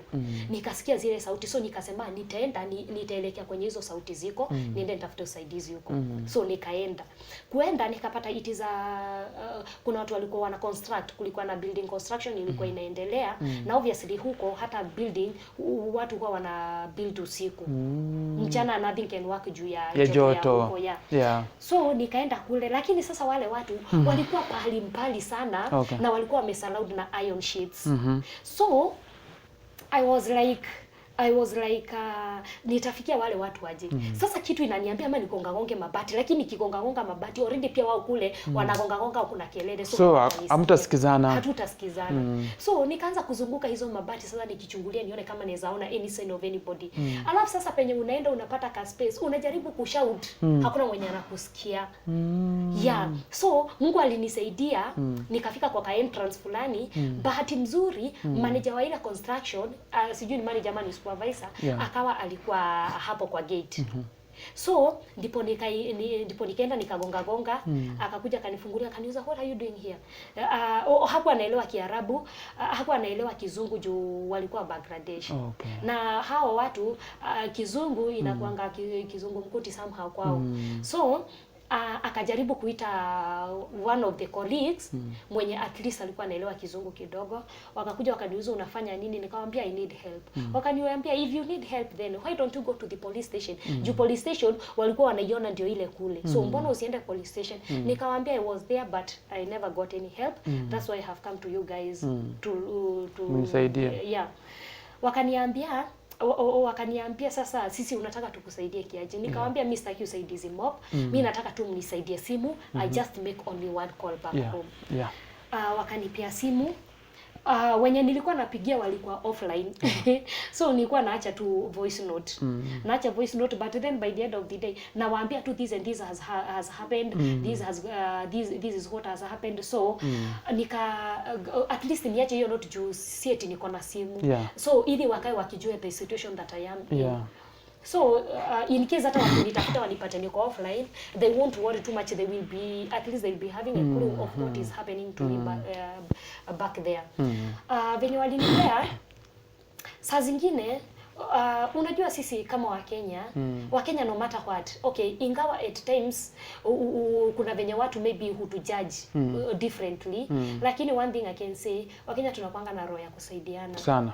Tunakuanga na roho ya kusaidiana. So for me I thought chenye kilikuwa kina click kwa akili yangu ni ati venye sisi Wakenya tunapenda kusaidiana, venye naweza toka hapa nje nipate mtu hata kama nikuuliza direction anieleze, ama nimwambie this is my situation, huyo mtu aniambie at least hata kuja kwangu at least ukae 2 days and then as we look for a solution. Yani venye tunapenda kusaidiana. Those guys, the funniest thing, saa 9 ikawa imefika na walikuwa wanatoka kwa site. Do you know those guys walipanda gari wakaniacha kwa ile site, wakaniacha nje ya gate ya site na wakaenda. Sasa chenye kilifanya nilie, do you know, nilikaa hapo nikatoa machozi, lakini ile machozi si kutoa ati juu ya the pain yenye nilikuwa, ama si kutoa ati juu ya the situation that I was in. Nilitoa kuimagine these are your fellow human beings, wamekuachanisha hivyo. They don't care, they don't make utalala wapi, utakula nini, they don't give it down. Na wamepanda gari wameenda. Sasa hiyo ndio ilifanya yani kushindwa. Ni watu aina gani? Yani kuna watu wanakuanga tu hivi, yani hata hawajali, ama hata kutaka kujua then what next, what are you planning to do next? Police station umekosa kupata usaidizi, so what are you planning next? Sasa hiyo ndio ilifanya nitoe machozi, kuona sisi wote hatufananangi, imagine. So walipanda kwa gari wakaenda. Venye walienda at a certain point, na mimi sasa nikaamua sasa nikikaa kwa site, nakaa kwa hiyo site nikifanya nini? Nikasema wacha at least nijaribu kumove, nione kama nitajaribu kufikia at least manyumba za watu huko, ama at least any town center nifanye nini. Nikienda wale watu sijui ni nini walifikiria. Nikaona ile gari imerudi. Ile gari kurudi, si mimi nikafurahia, nikajua at least wamefikiria, so wakusaidia. Wanisaidie. Kukuja, walikuja wakazungusha gari, alafu wakanipatia mandazi. Wakanipatia mandazi na mandizi walikuwa nazo. I think waliona ni kama nilikuwa tu na njaa. Wakanipea mandazi na mandizi, alafu I thank God walinipea 2BD. 2BD, was it 2BD, 3BD? Kind of. Sasa hiyo by then according to the rate your time ilikuanga kitu 600 ya Kenya. Wakanipatia, nikasema anyway at least ingawa hawajafanya nini, wameonyeshana kale ka compassion kadogo, and then wakaenda. Sasa kuenda sasa dibidi baki bado na hali yangu. Sisi walikuja kukusaidia, tukubebe twende na wewe ulale huko uoge hata at least. So nilifika pahali kuna watu hizo, I tell you. So nikitembea kwa barabara nikaona gari inapita nje, inapita nyuma. And let me tell you, unaona saa zingine no matter what, I would like watu wajifunze every time wajifunze kuongozwa na roho wa Mungu. Let me tell you, unaona kuongozwa na the spirit of God. Kwani ukienda ulikuwa umeokoka? Ulikuwa umeokoka ukienda? Sasa nimeokoka by the way, I'm a gospel artist. Venye nilikuja nani? Hebu tuimbie wimbo wako moja. Hebu tuchapie chorus. Nitaimba pale baadaye. Hapana. Tuchapie chorus yako. Ai. Nini? Kuna hiyo wimbo yenye niliimba ikiwa huko ni ya Kikuyu, yes. Okay, si kila mtu atakuwa anaelewa, but kuna wimbo niliimba, chorus ilikuwa inaenda Nowe giuliro ya kwa idi ya madina ona lilia donata imagine inapotea hana dhuilia nyolole dioni muiruwe kwani wimbo wako unasahau? Kai imagine uongo. Hana dhuilia nyolole dioni muiruwe agathekagĩrĩrwo nĩ kwaga mwana atũraga kĩgongona-inĩ agũthaithaga no ihinda rĩa nginyaga yũkĩmũrathima nowe ngiũrĩrwo gĩakwa hĩndĩ ya mathĩna ona rĩrĩa ndona ta ndakinya mũico ona rĩrĩa ndĩ werũ-inĩ ũyũ nowe ngwĩhokete tondũ inapotea. Tuendelee basi. Inasema that God is my only rescue. Yani niye tu kimbilio langu. Even at that point that I feel it's like I'm in that wilderness, it is only God who can just come to my rescue. Okay. Yeah. So hiyo gari. Nilikuwa naambia watu ni vizuri kujifunza kuongozwa na roho wa Mungu. So nikitembea venye niliona ile gari nikaanza kuambia Mungu, God, I wish unaweza tu ongeresha tu huyu mtu mwenye ako kwa hii gari, at least asimame tu anisaidie ama atake kujua shida yangu ni gani. And let me tell you, saa zingine vitu zingine huwa tunaona tu ni kama tu kikawaida, lakini there is a certain point, there is something that they means in the spiritually. That is, if you are deep in spirit, you will be in a position to identify 1, 2, 3 things. Can you imagine venye tu niliongelesha ile hali, that is what happened. The guy came akasimama mbele yangu. Kusimama mbele yangu, sasa hapo nikaanza kuambia Mungu, yani ni ile tu unajiongelesha, lakini ni kama unaongea tu na Mungu wako. Lakini hata wewe ni roho juu. Uko kwa nchi nyingine, hauna sister, brother, uko kwa barabara, unataka ufungwe, hakuna mwana kusaidia. Imagine. Sasa nikaanza kuambia Mungu, God, I wish unaweza ambia tu unaweza guza tu huyu mtu anikubalishe tu niingie kwa gari yake, at least nisikie tu hako kakul nini huku nje ni kumoto sana. Yani ushaisikia huku nje ni kumoto sana. You cannot bear it. Nikaambia Mungu, I wish unaweza ongelesha tu huyu mtu. Umguze tu anikubalishe niingie kwa gari yake. At least hata kama nitakupumua hako kabaridi, hata kama ni dakika 5 tu. Yeah. And let me tell you, by the time jamaa alikuwa ananiuliza shida ni nini, akaniambia, can you get in? Nikaambia Mungu, God, thank you. At least you are with me. Alafu hakuna kitu kwa ina empower mtu kama unaongelesha hali na unaona Mungu anajibu. Mungu anajibu kupitia ile hali. So I told God, thank you. Yule jamaa akaniuliza shida ni gani, nikamuelezea shida yangu, akaniambia nimekuwa hapo nje kwa hiyo police station na nimekuwa nikidoti venye umekuwa ukitolewa nje. So ndio hata mimi nikiwa hapo nilikuwa nashindwa nini. Can you imagine that man venye aliona nimetupwa mara ya 3, kitu tu ikamwambia ati anifuate. Ajue shida ni nini. So alikuwa tu anakufuata hiyo muda yote. Alikuwa tu ananifuata, si eti hata kuna pahali alikuwa anaenda, imagine. Uongo. Walai. Ni wewe tu anatafuta. Alinifuata tu, imagine. Ndipo akaniambia, then if that is your case, then don't expect any help from the police. Then you just do this. You just try to look for help in other alternative, but not in this way. So akanichukua akaenda akanipeleka kwa a certain restaurant. Si ilikuwa time ya corona, so akaenda akaorder food na maji, nikakuja nikaletewa. Kuletewa sasa, by then let me say sikuwa hadi na nguvu ya kukula, sikuwa hata nakula, yani nishazoea hadi kukaa njaa tu, point hadi njaa ishanizoea. So venye tu alinibaia, alinibeba, sasa anashindwa anipeleke wapi. Sasa pia yeye ako stranded, pia yeye hajui anipeleke wapi. So nikiwa kwa ile gari mimi nilijipata nilibebwa na ukiusikizi. The next minute penye nilikuja kujifahamia, penye nilikuja kujielewa, niliamka tu hivi kurusha macho tu mbele, nikaona niko baharini. Kuangalia mbele yangu ni maji. Kila pahali kumejaa maji. Nifanye nini? And let me tell you the funniest thing. Hapo ulitoka na machozi najua. Imagine the funniest thing, I was not even worried. Imagine hata sikushtuka. Yaani nilipoona vile hata kile ingegonga, kwa tipu huyu mtu afikiria kukufanyia kitu mbaya na kurusha kwa hii maji. Utafanya nini? Yaani nilikuwa tu pale tu nimetulia tu nasema God, wewe vinye tu utaona tu vizuri. Yaani ushafika to your end. Let your will be done. Yeah, you have no other alternative. Nikaambia Mungu, sasa venye unataka na mimi hivyo ndivyo kutafanyika. Do you know tulienda? Venye tulienda, venye tulisibaba, alienda akapark, hapo kando ya bahari, alafu akanitengenezea kiti, alafu akanipatia nini, kuna cover alikuwa nayo, akanipatia, akaniambia wewe jiwekelee kidogo. Nikalala for like, alafu tena by then nilikuwa nimeshikwa na kiusingizi kingine, kilikuwa kinakuja tu kinaniokota tu, kinanibeba tu, ina very funny ile kuchoka ile. Yeah. Sasa imagine venye by the time alikuwa ananiambia nijiwekelee, hata kile ingeniambia hata wewe usijaribu kufunga macho, hotifu ufunge alafu ukushtukia amekufanyia kitu. Urushe huko ndani. Do you know me, nilibebwa tu na kiusingizi mimi nikalala. After like 30 minutes jamaa akaniamsha.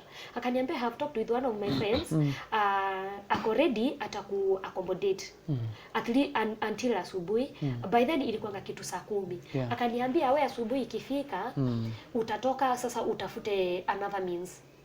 Of which I said it was okay. At least nimepata pahali pa kuenda kupumzika. So tuka drive, akaenda akanipeleka. Penye alinipeleka, mimi venye aliniambia friend, I thought it was a female friend. Sasa mimi tukiwa hapo nje, ngoja huyo beshte akuja anichukue, I saw it was a man. Yeah, it was a man. Yule jamaa venye alikuja kunichukua, alikuja akanichukua alafu akanipeleka kwa nyumba. Kunipeleka kwa nyumba, ile nyumba it was an open room. Alafu ilikuwa imewekwa tu mattress. Mattress tu ndizo zilikuwa zimewekwa zimepangwa. So ile nyumba ilikuwa inakaa ni kama ni watu kadhaa walikuwa wanachukua ile nyumba, but hiyo siku sijui walikuwa wapi. So it is only the guy who was in the house. Venye alinipeleka, yani ushafika another level, yani ushafika another level, you also don't care. So nilienda immediately, nilikuwa hata siku ngoja niambie ingia choo ati uende ati uoge. Nilikuwa na mavumbi hadi kwa miguu. Niliingia vya sisingioga mwili juu nilikuwa wenyewe sina za kuchange nini. So niliingia tu, nikaenda tu nikaoga tu, nikajipanguza tu vumbi miguu tu. Hata siku ngoja niambie ati enda udade. Nilienda tu nikajirusha nikalala. Sasa good night. Shida ilikuwa hapa. Venye nililala, sivi nimelala, nilishtukia jamaa amekuja amenishika nyuma yangu, akaniambia you know what, I want to sleep with you. Nikamuuliza what? Nikamwambia but by the time your friend was coming, was bringing me to you, hakuniambia ati kama kuna pahali ati utakuja mimi ulale na mimi. Nikamwambia hapana, hiyo siwezi kubali. Akaniambia I know but I just want to sleep with you. Sasa ngoja uone sasa another struggle, sasa tuanze sasa kuvutana sasa na yule jamaa. Na ushafika kwake. Na nishafika kwake. Na ni usiku saa hizo. Na ni usiku sasa. Ndio kuleta sasa kukucha. Wow. Hiyo time one thing you cannot misbehave asikurushe nje. Akikurusha nje utarudi tena kwa streets. At least hapa umetulia. At least hapa nitapumzika kidogo. But sasa the main issue it was how I was to handle this one. I thank God. Mungu akanipatia tu hekima tu kengine. Wisdom. Do you know what I did? Nilifake kilio. Nikaanza kujirilisha. Sasa kulia saa zingine, let me tell you, it is good. Unaona, yani, and I will keep on repeating this. Saa zingine Mungu akiwa na haja na wewe, kuna certain situation Mungu atakuwa anakupitishia, si eti anakupitishia ndio akumbalize. Anakupitishia ndio aku upgrade na akupeleke to another level. Unaona, at a certain point temptations zitakuwa, challenges they will come, but they will never overcome you. In the book, I don't know in which book, inasema you cannot be tested beyond your so kuna venye Mungu anaweza kupea majaribu, anajua obviously hautawezana. Anakupea ile kitu unawezana nayo. Anajua tu obviously. And then kuna venye unaweza kuwa umerelate na Mungu, and then upate tu ni kama tu neema ya Mungu tu inakubeba. Yuko juu yako. So mimi venye nilianza kufake kilio, yule jamaa alikuja akaanza kunipampa, akaniambia usilie, everything will be fine. Sasa akaanza kuniconsole. Sasa according to me, I knew I was playing around with his mind. Juu by then hata siku hata na kilio. Yani hata machozi hata uko tu hapo. Uko dry. Uko dry. But I remember I talked to my sister and I told my sister, do this. I talked to the guy. Nikamwambia, do this, do me a favor. Help me with your phone. Nikajua sasa kupitia ile simu ndio nitajaribu kutafuta usaidizi sasa. Alafu tena uzuri tu akanisaidia na simu. Kunisaidia na simu, sasa sinianze sasa kutafuta sasa usaidizi. The first thing I called my sister. Call my sister, I remember telling my sis. Niliambia sistangu, sis, Mungu amekuwa akinipitishia mengi sana. But I feel it's like hii majaribu inafaa. At least hata kama ni testimony Mungu ananitengenezea, I think it is at least anafaa sasa anitoe kwa hizi testimonies. Do I feel it's like Mungu amenipitishia a lot. As in my life, even in my past, I had a lot of hapa na pale, so I was feeling it's like hata kama ni testimony hadi nilikuwa naambia sis, sasa nilikuwa naambia sis, sasa hii testimony yote Mungu ananitengenezea at a certain time hata nikianza kutestify nitaanzia wapi nimalizie wapi, because ni refu, it is long sana. So I told sis, hata kama ni majaribu, lakini nikaambia sis, unaona hii majaribu nikimaliza kuipitia hivi, yani ushaipata uko na kale bale wanza kumwambia nitumie pesa, ticket, nini, mimi nateseka oye. Nilikuwa tunamwambia, imagine this is just a testimony that God is preparing me. Nikamwambia, I know by the end of this, I know I will be a conqueror, and I know by the end of this, yani Mungu atakuja ani reward hadi yenye yote imekuwa imepita. Najua Mungu atakuja anirudishie maradufu. And let me tell you, as we continue with the story, you will know what I mean by that. Tuendelee. So sasa ndio tunaelekea mahali uzito iko. So the guy tukawa sasa tuko zile tu tunasumbuana, anataka kulala na mimi, hizo harakati na mimi najaribu kujifake, I'm just trying, but niliingia kwa simu yake nika login kwa account yangu.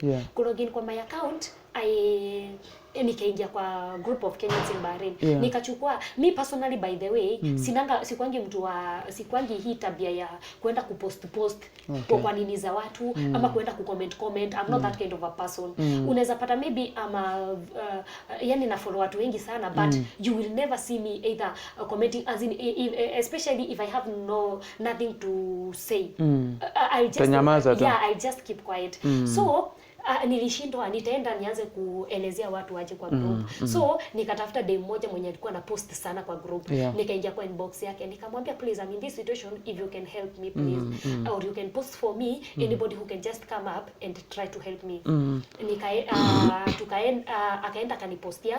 Kunipostia, Wakenya walijitokeza kwa wingi sana, but too unfortunate, most of those guys, most of the people who came, wengi wao walikuwa wanafanya pia kazi za ndani. Okay. So unaona mtu ako kazi ya ndani, and then wengi walikuwa wanakuja na solution ya enda police station nilipokuwa naona watu wanasema ati sijui juu hata ukiona hiyo post, juu I believe hiyo post bado iko kwa ile Kenyans of in Bahrain. Ukiona a lot of people walikuja but unaona zile comments zenye wanapeana sometimes sijui ni watu wanakwanga wamepungukiwa akili ama ni nini, as they give a very relevant very relevant. Unaweza semaje hivyo shule?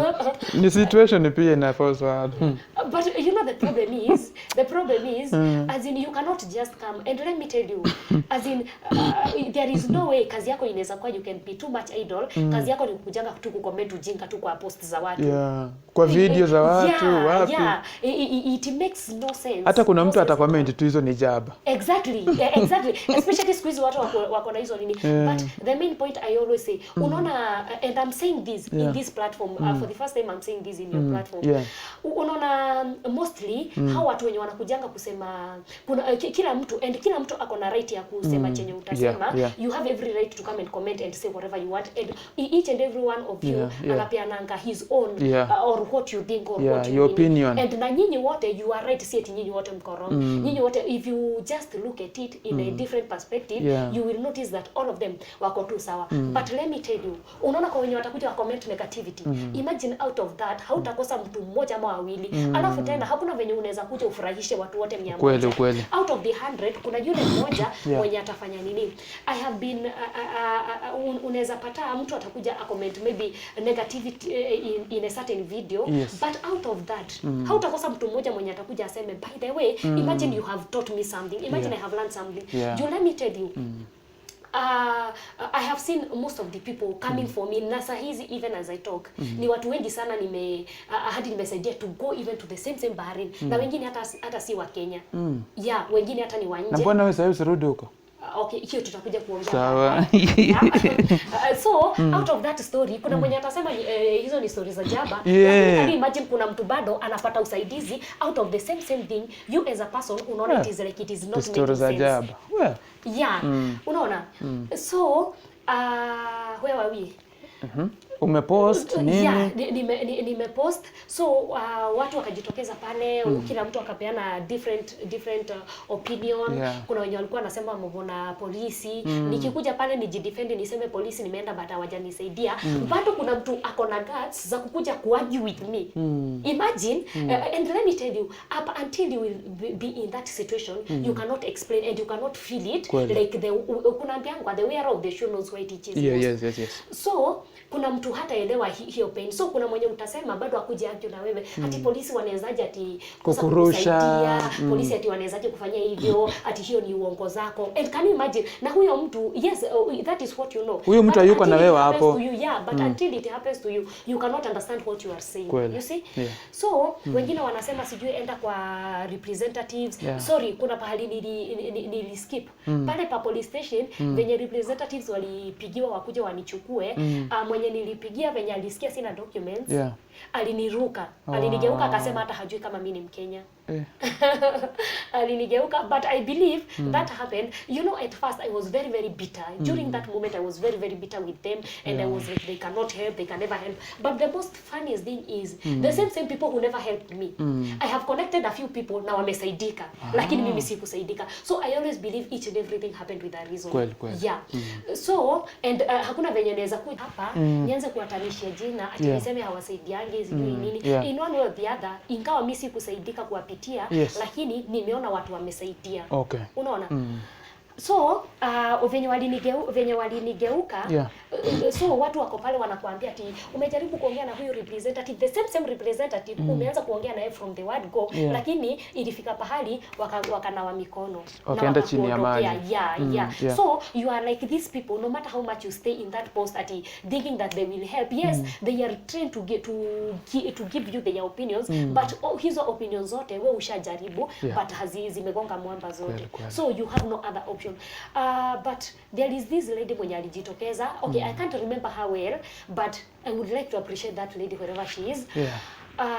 huyo dem alikuwa radhi anifiche kwao until I get another solution.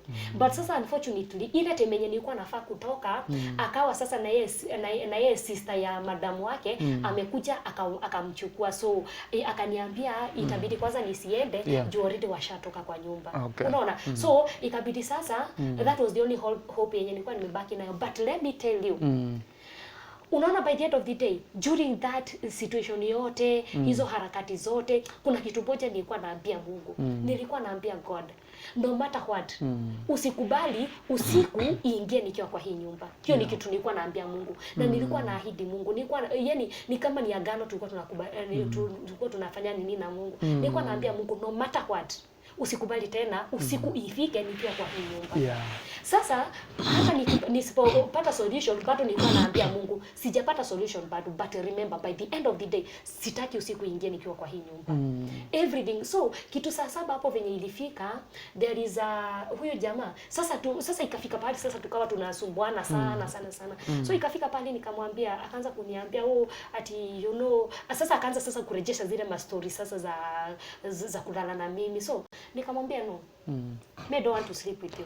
So nikaanza kumpea excuses zangu. Nikamwambia, you know, you sleep with me, then but then me become me have baby, me don't want baby. Unajua by then huyo mtu hata huwezi anza kumuelezea English hata ajui. Inaeleweka juu huyo mtu hata kuelewa. Lazima you have to speak broken English. Yeah, you have to speak it at least in a way that he will be in a position to understand. So nikamwambia no, you sleep with me, then but then me come baby, me no want me baby. Alafu jamaa kaniambia no, me no want baby, me wife babies, me have. Me no want you baby. No. So then kijama kikajajaruka. Kikaendea lunch. And then venye kilikuja na trust. Condom. Yeah. Kilikuja na CD. So nikajua sasa huyu mtu I was giving that as an excuse, lakini sasa nikaba sasa ashajipanga. Yeah. Sasa venye alikuja I can't explain how it happened, but personally, mentally, hata nikimwambia hivyo, I was just getting for a way just to pass time and also to divert his mind. So si ati ni kitu naweza sema ati I was prepared for, but something happened cause yani nilikuwa najaribu to the best way kujitenganisha tu na this guy. And let me tell you, kwa ile process I don't know what came over me. Nilijipata sijui mahubiri ilitoka wapi. Nilijipata nimeanza kuhubiria huyo jamaa. In the process jamaa akaanza sasa kunifunulia hadi kuhusu maisha yake, venye alikuwa anafanyia government kazi, kidogo sijui akapatikana amefanya nini, mara sijui akapigana na wife nini. So from there and can you imagine, I started talking to him, and in the process hadi jamaa akaniambia you are a nice lady. Imagine you are a nice lady. Imagine jamaa hadi akasahau kama alikuwa anataka kulala na mimi, akaanza sasa kuniambia you are a nice lady. Nikaanza kumwambia sasa akaanza kuniambia I will try to help you. I try to help you. Yani I don't know, but I always say, unajua si jambo la kawaida, unaketi hivi chini, and that is why I always say si kila mtu imagine atakuchukulia in a positive way. Lakini kuna at least that one person Mungu ameaside mwenye atakuwa tu pale, at least you will change the life of that person. Huyo mtu alikuwa anavuta bangi to a point that hadi hapo akanipromise, akaniambia we will never take it again. Yani it was more of a spiritual thing than I expected. And huyo jamaa akawa very very sorry, akakuwa very very apologetic. And then kwa hizo sasa harakati zote tunaongea, namwambia namuongelesha, ananipea his side of the story. Sasa time imeenda. Sasa kushafika majioni hivi. Yule mabeshto wake wakakuja. Wote. Sasa hiyo nyumba tuko wanaume kama 10. Na wewe ndio lady peke yake. I'm the only lady. Na sio wa huko hata. Na mimi hata si wa huko. Ngozi nyingine. Sasa tuko pale wamekuja na Waarabu wanaziitanga sweets. They are this kind of hizi takataka sijui majugu, sijui hizi zinaitangwa aje. Yani hutu tu vitu tutamu wanazitanga zote sweet. So wakakuja wakaziweka kwa 2 plates, wakaziweka hapo hivi katikati, and then sasa tulikuwa sasa kisakol hivi. Sasa tulikuwa kisakol hivi, sisi wote tumeketi hivi. The only place ulipata usaidizi. So sisi wote tumeketi hivi, ni kukula tu. tunakula. Lakini bado tukikula, si eti bado nimetoka kwa neema. I'm still in, bado niko kwa neema vibaya sana. Bado tukikula zile nilikuwa naambia Mungu, God, si unaona masaa venye inaenda? Kumbuka bado tulikubaliana hautakubali usiku ingie nikiwa huko. So bado hakunanga kitu mzuri kama kukaa in spirit. Yani unakaa tu kwa hiyo neema juu immediately umeiondokea hivi, that is how naye Mungu atakuondokea, and then you will find yourself doing what a normal human being can be. Ulikuwa nakula lakini uko in prayers. Nilikuwa nakula lakini bado I'm in deep in prayers. So I told God, I was there just telling God, remember this and this, remember this and this, remember this and this. So those guys tukaongea na wao, and I told them nikaanza ku explain my side of the story. Wakaniambia okay, iko hivi. Nikawaambia naweza hitaji like this amount ndio nirudi. So they were like okay, tunaweza jisacrifice, kila mtu akupatie 100 BD 100 BD 100 BD 100 BD. So nilikuwa naona wakilipia hizo at least I'd be in a position kurudi vizuri bila stress. Lakini sasa swali ni, do you think those men they were so stupid wakupatia pesa yao bure hivyo tu na wakuachilie tu uende? Obviously it was kind of tricky, but nilikuwa naambia Mungu tu yani out of ile communication tulikuwa tuna have na Mungu, sikuwa na ile time ya kufanya nini, and from there that is when I learned always never be that kind of a negative person. As in kila time usikwangi kila wakati uko tu na mawazo mbaya mbaya, at least be positive. You see that whatever you have in your mind, that is what you shall. Kunaambiangwa ati whatever you think, that is what you become. What if sasa ningekuwa into it too much, so to a point that hadi wale wanaume waniambia then you are going to exchange this money for this, na nikuwe maybe I was not in spirit ile yenye ilikuwa inafaa. Obviously I could have fallen for it, unaona. But let me tell you, God surprised me in a very very very very very miraculous way. Juu tulikuwa tumeketi pale, saa moja ishafika, saa mbili ishafika hapo. Sasa usiku inaingia, na bado usisahau bado niko tu pale tupa. Mungu usikubali nilale kwa hii nyumba. Sasa tukiwa tu tumeketi tu pale, God surprised me in a miraculous way. Na Mungu anaweza tumia anybody. Anaweza tumia tu chombo tu chochote. Chochote tu chenye kiko uhai. Kile kwanza unadharau kile. Mungu anaweza kitumia. Can you imagine tuko tu pale, and then all of a sudden, I don't know what happened. Jamaa mmoja akatoka, akasahau na kufunga mlango. Akasahau kufunga mlango ikabaki iko wazi. So kumbe ile nyumba yenye tulikuwa, kuna demu Mkenya alikuwa anafaa avaketie kwa hiyo nyumba. So ilikuwa inafaa ifanywe renovation. Sasa dem na yeye alikuwa amekuja kuangalia kama nyumba bado inatengenezwa. Kumbe ndio maana ile nyumba hata ilikuwa vacant. Ilikuwa tu na mattress tu. Juwale walikuwa wanajua ni kuhama wanahama. Ni kutoka wanatoka. So venye walikuja, do you know, I always say it was just God's doings. Suppose ile mlango ingekuwa imefungwa, wale watu wakuje wabishe, and then mmoja atoke. Na ajua obviously wako na mwanamke ndani, na ujue huko ni haram kuwa na mwanamke ambaye si bibi yako kwa nyumba. Yani inakuanga haram. Alafu tena unajua ni Waislamu, so inakuanga haram kwao. So suppose yule jamaa angetoka afike pale kwa mlango, and then arudishe mlango waongee, and then waongee venye wataongea, alafu arudi kwa nyumba. Hakungejulikana kama kuna mwanamke kule ndani. Unaona? So I always feel it is like God had staged everything for me. So venye walikuja tu kwa wamesimama kwa mlango. Kusimama kwa mlango, mimi venye niliona ni Waafrika, something came into my mind and it told me, these are your fellow Africans. It is better you suffer in the hands of your fellow Africans than in the hands of watu wenye haujui. Juu hao walikuwa Waseria, hata hawakuwa wa baharini by the way, walikuwa Waseria. So I was like, it is better I die in the hands of these my Africans. So venye niliwaona, mimi nikaamka nikakimbia kwenye wako. Kufika kwa mlango, wao pia wakashtuka. Juu venye walitangua simame hapo, hawakuwa wameninotice, hata hawakuwa wameniona. Do you know hawakuwa wameniona? Venye waliona ni kushtuka, wakaniuliza, "You are a lady? What are you doing in a man with all this bed and in a man's house?" Nikawaambia, "I just need help." Wakaniuliza, "What help do you want?" before ati nianza kufikiria ati kuambia ati sijui nini nikamwambia the first help I need, first get me out of this house. Tukifika huko nje I will tell you the next help that I need, but the very very immediate and the fastest help that I need, it is for you to get me out of this house. After all, that is what I have been praying for, and it is what I have been interceding for. Nitoke kwa hiyo nyumba. So wakaniambia, obviously you are a lady, you are our fellow African. Hakuna venye tunaweza kuacha kwa mikono ya hawa watu. So they told me, hatukuache hapa. Hatutaki kujua, but we are going with you.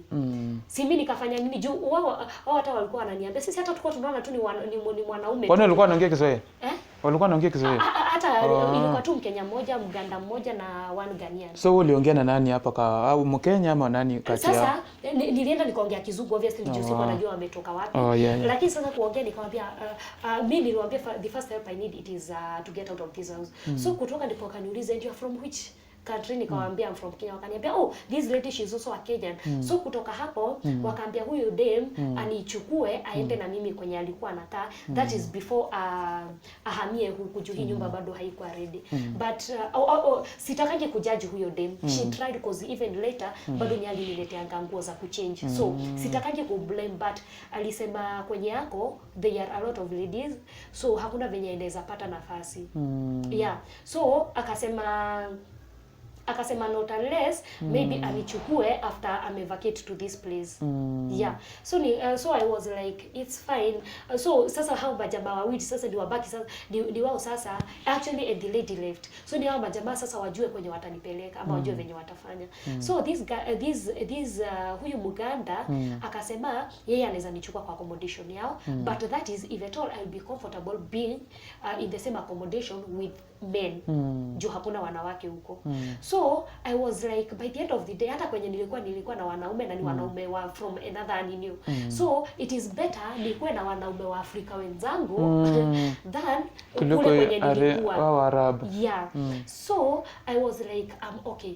Na huyu Mughanaian alikuwa huyu Mughanaian akawa na yeye alikuwa venye sijui what came over him. Akasema hapana, I'm the one who is going with this, I'm the one who will go with this lady. So sasa tukua kwa gari ndipo alikuwa ananiambia the reason as to why sijakubali uende na Mganda ni juu sijaona uaminifu wake vizuri. So ndio maana sijakubali uende na yeye. So yule Mughanaian alikuwa na beshte Mcameroon. Haya, akanipeleka kwa yule beshte Mcameroon. Yule beshte Mcameroon alikuwa jamaa. Yule beshte Mcameroon na yeye alikuwa na beshte alikuwa wanaishi na yeye na walikuwa kama workmates. Alikuwa na yeye Mughanaian. Akanipeleka kwa yule Mughanaian jamaa pia. Na yule Mughanaian na yeye as in it was just kind of a connection. I can say Bahrain, it was all about connections.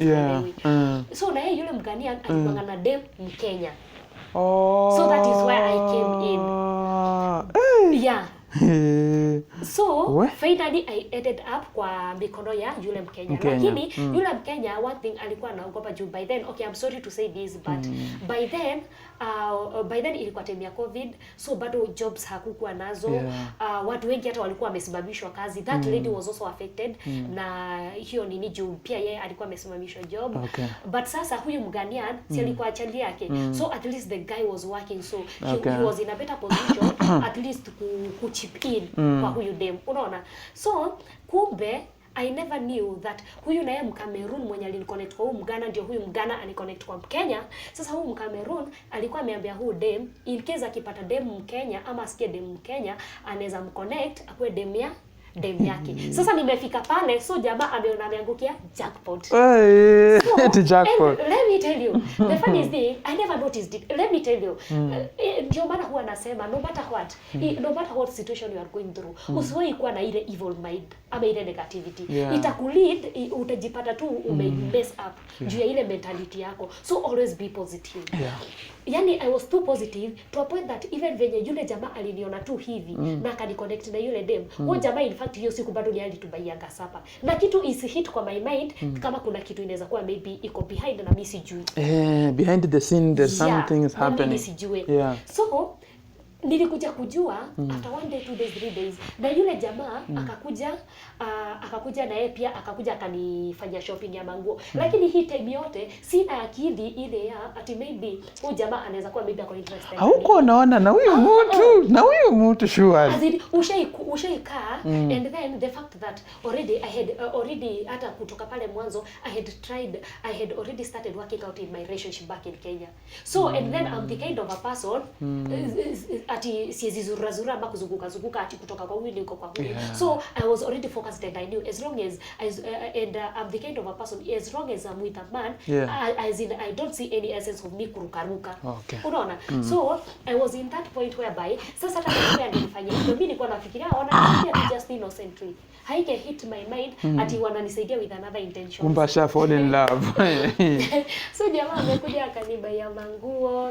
Jamaa tunaona oftenly anatuambia kujeni, tunaenda anatufanya shopping. Na akili yani haini hit until one day na hao watu pia wamenisaidia nikaenda police station by then. By the way, those people okay, it doesn't matter the intention they came with, but one thing I know is you see when you are in spirit na kama Mungu anakuongoza kwa mambo zako, it doesn't matter mtu amekuja na intentions gani, but hata kama huyo mtu anakuja na evil intentions ama negative intentions towards your life, you will find the negative it will be of your own good. Yeah, that is what I came to learn. Juu ingawa all that happened and it conspired the entire thing, still those people they were of help to me. Juu hao watu walinisaidia nikapata passport yangu, walinisaidia nikapata simu yangu, walinisaidia nikajua hadi kuna ofisi za MRA za labor zenye unaweza enda kureport. They helped me in all that. But until sasa I think Mungu alikuwa ananipeleka tu step by step. Akiona sasa hapa sasa umepita hii, wacha sasa nikupeleke. But pote alikuwa tu na majaribu tu twake. Okay. So until one day this guy tukaenda kuwatembelea. Obviously si walikuwa nishi pamoja na yule chadi ya yule dem. So venye tulienda, jamaa akaniita kando, akaniambia sasa tulikuwa tunaongea kando, akaniambia you know what? So today we are going to spend the night at your place. Okay. Nikamuuliza how are we going to spend the three of us? Akaniambia no, the other lady she's going to spend here with her boyfriend. Okay. Lakini mimi babe hakuwa ameniambia. Ude Mkenya. Yeah, so I was bitter. I was somehow bitter with her. Yes, she was good. She helped me. But at some point, I was bitter with her. Juu mbona hangeniambia. So I felt it is like mbona ni piano ya siva. I'm just yani ni kama tu napeanwa hivyo tu. Kwa sababu umesaidiwa tu. Yeah, juu hiyo deal yote mimi sikujua hata ikipangwa. In fact, jamani aliniambilia hapo. So unafeel kama huyu mdema alikuuza? Okay, it will be bad kusema ni kama aliniuza. Juu still by the end of the day hata yeye saizi akiitwa she will defend herself, she was trying to help me. And also at another point, this lady also kumbuka pia yeye hakuwa na job. So mostly we hata hiyo time tulikuwa hapo we were relying on these two. Unaona? So kumbe the deal was this guy was supposed to merge with the other boyfriend watulipiange rent. So that is I date the guy so that we can be in good terms. Unaona? And okay, I'm sorry also to say this too. Immediately after that incident, everything changed between me and the lady. Na hiyo ndio ilifanya ni feel it's like the entire thing was not that is not what I expected it to end up. Juu venye jamaa aliniambia hivyo mimi nilikata. Nilimwambia mimi sizienda kulala na wewe kwetu. Akaniuliza ati why do you think you are tunaenda kulala tukifanya nini? Nikamwambia ijalishi venye tunaenda kulala tukifanya, but you are not my brother. Ati tutaenda tulale hivi ati tukua tumeangaliana hivi. Obviously I'm not stupid and I'm not a child. So akaniambia ati hapana, I will not do anything. Sijui nikamwambia no. Hatujafikishana hapo please. So mimi nikakataa. Then nilikata kumbe it affected the lady and the lady felt it's like yani the lady was not comfortable with it and I noticed it because she changed even her attitude towards me. So venye ulikuwa unaona mtu alikuwa anajitolea, maybe kama ni kupika mnapika, she never cared whether mmepika ama hamjapika, and I knew it was out of that incident. But obviously kama kuna mbiangu akufukuzai hakuambii toka, you don't have to wait for someone to tell you ati toka kwa nyumba yangu. But the attitude, that is according to the way tulikuwa tumebond hapo mwanzo, and whatever conspired everything ndio a change attitude towards me. Hiyo ndio ilifanya nione no, this is not the right place for me to be. I just better walk out. Okay. Yeah. So venye nilikataa. Sasa in fact mwenyewe hata yeye alikuja yeye sasa alikuja sasa kunifunulia everything after she changed her attitude. Juu by then aliniambia ati sijui unaongea na watu wengine ukifikiria hao ndio watakusaidia, ati kama unafikiria hao ndio watakusaidia then enda, na ukienda uenda hata ukae huko kwao. So unaona such kind of talks. And then akaanza kuniambia unajua kama sasa tulikuwa tumekubaliana huyu jamaa walikuwa wako buying. Sasa ni alinifungulia akaniambia how the entire thing it was to be, na venye yule jamaa walikuwa maji waanze kutulipianga rent whatever and everything. And anyway, I understand and I'm not judging these ladies. Okay. By the end of the day, let's assume hauna job. Uko tu pale. So unajipata some of these people when they do that, it is not out of their own will, but unapata the situation that you are in, it is which is forcing you just to be there.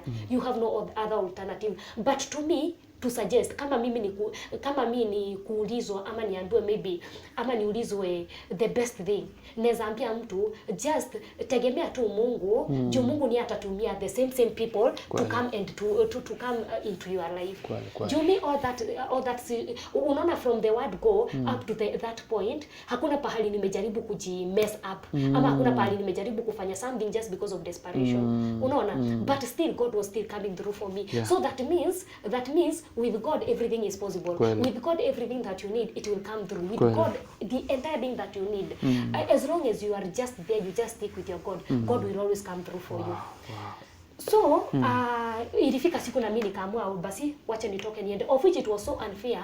Hakuna venye ningeendelea kukaa pale with that kind of attitude. And also huyu mtu pia yeye ana depend chenye anapata pale, si ndio? So mimi mwenyewe nimekataa kudetiwa, nisaidiwe. So mbona nikae chini nikulie jasho ya mtu mwingine? It makes no sense actually, si ndio?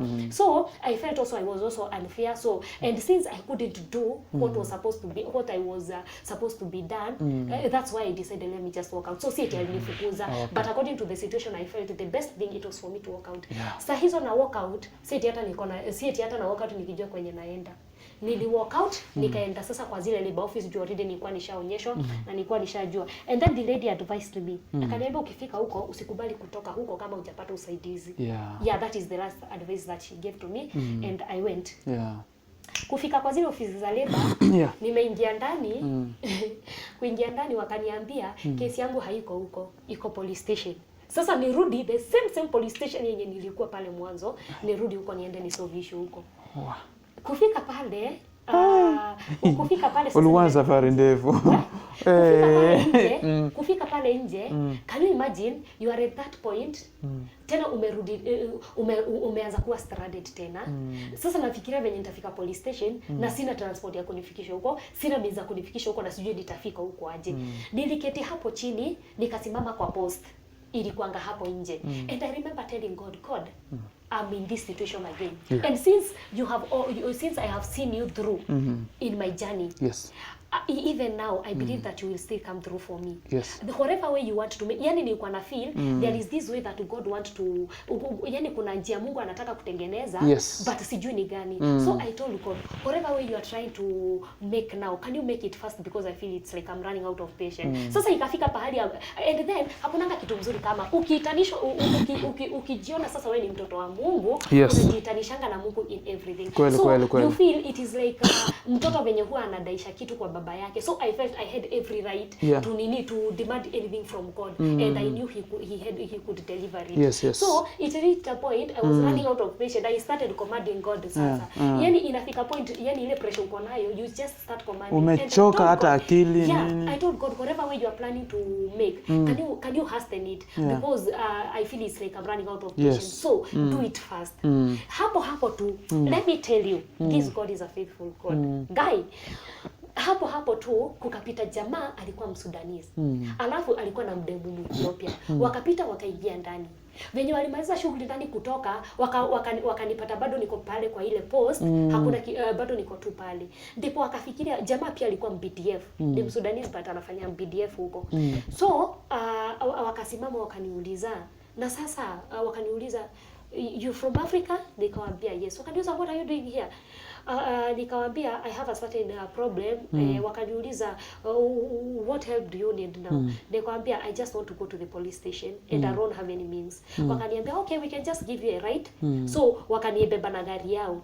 Lakini sasa tulikuwa kwa njia tukielekea police station, wakaniuliza shida yangu ni gani. So I started explaining my story. And then I'm this kind of a person, I'm never shy to share my story, whether good or bad. I always don't feel bad because after all, even when we share these stories, see una share at because you are still in the present. That is the past already and it is done. Yes. You have already lived that life, so you still have another life that you're supposed to be living. And the reason why you normally share this story, you learn from it. Yeah, you learn from it, and also it is also a process of yourself to heal. Because let me tell you, until I started now accepting myself, and that is when sasa ile kitu ikaanza sasa kunitoka, yani zile ma struggles zote. That's why even now, even when I'm sharing the story, I can laugh because the way I'm laughing now, it is not the same way I could have laughed that time.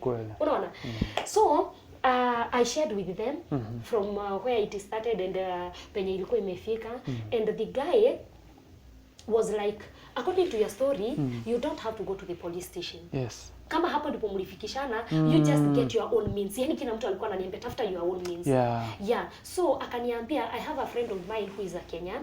Na huyo mtu I'm sure anaweza kusaidia. Maybe tunaweza ongea na yeye akupatia accommodation at least for 3 days. Juu kule police station remember nilisema mimi nitajitafutia ticket. Na hawakuwa na shida nijitafutie ticket mimi nirudi.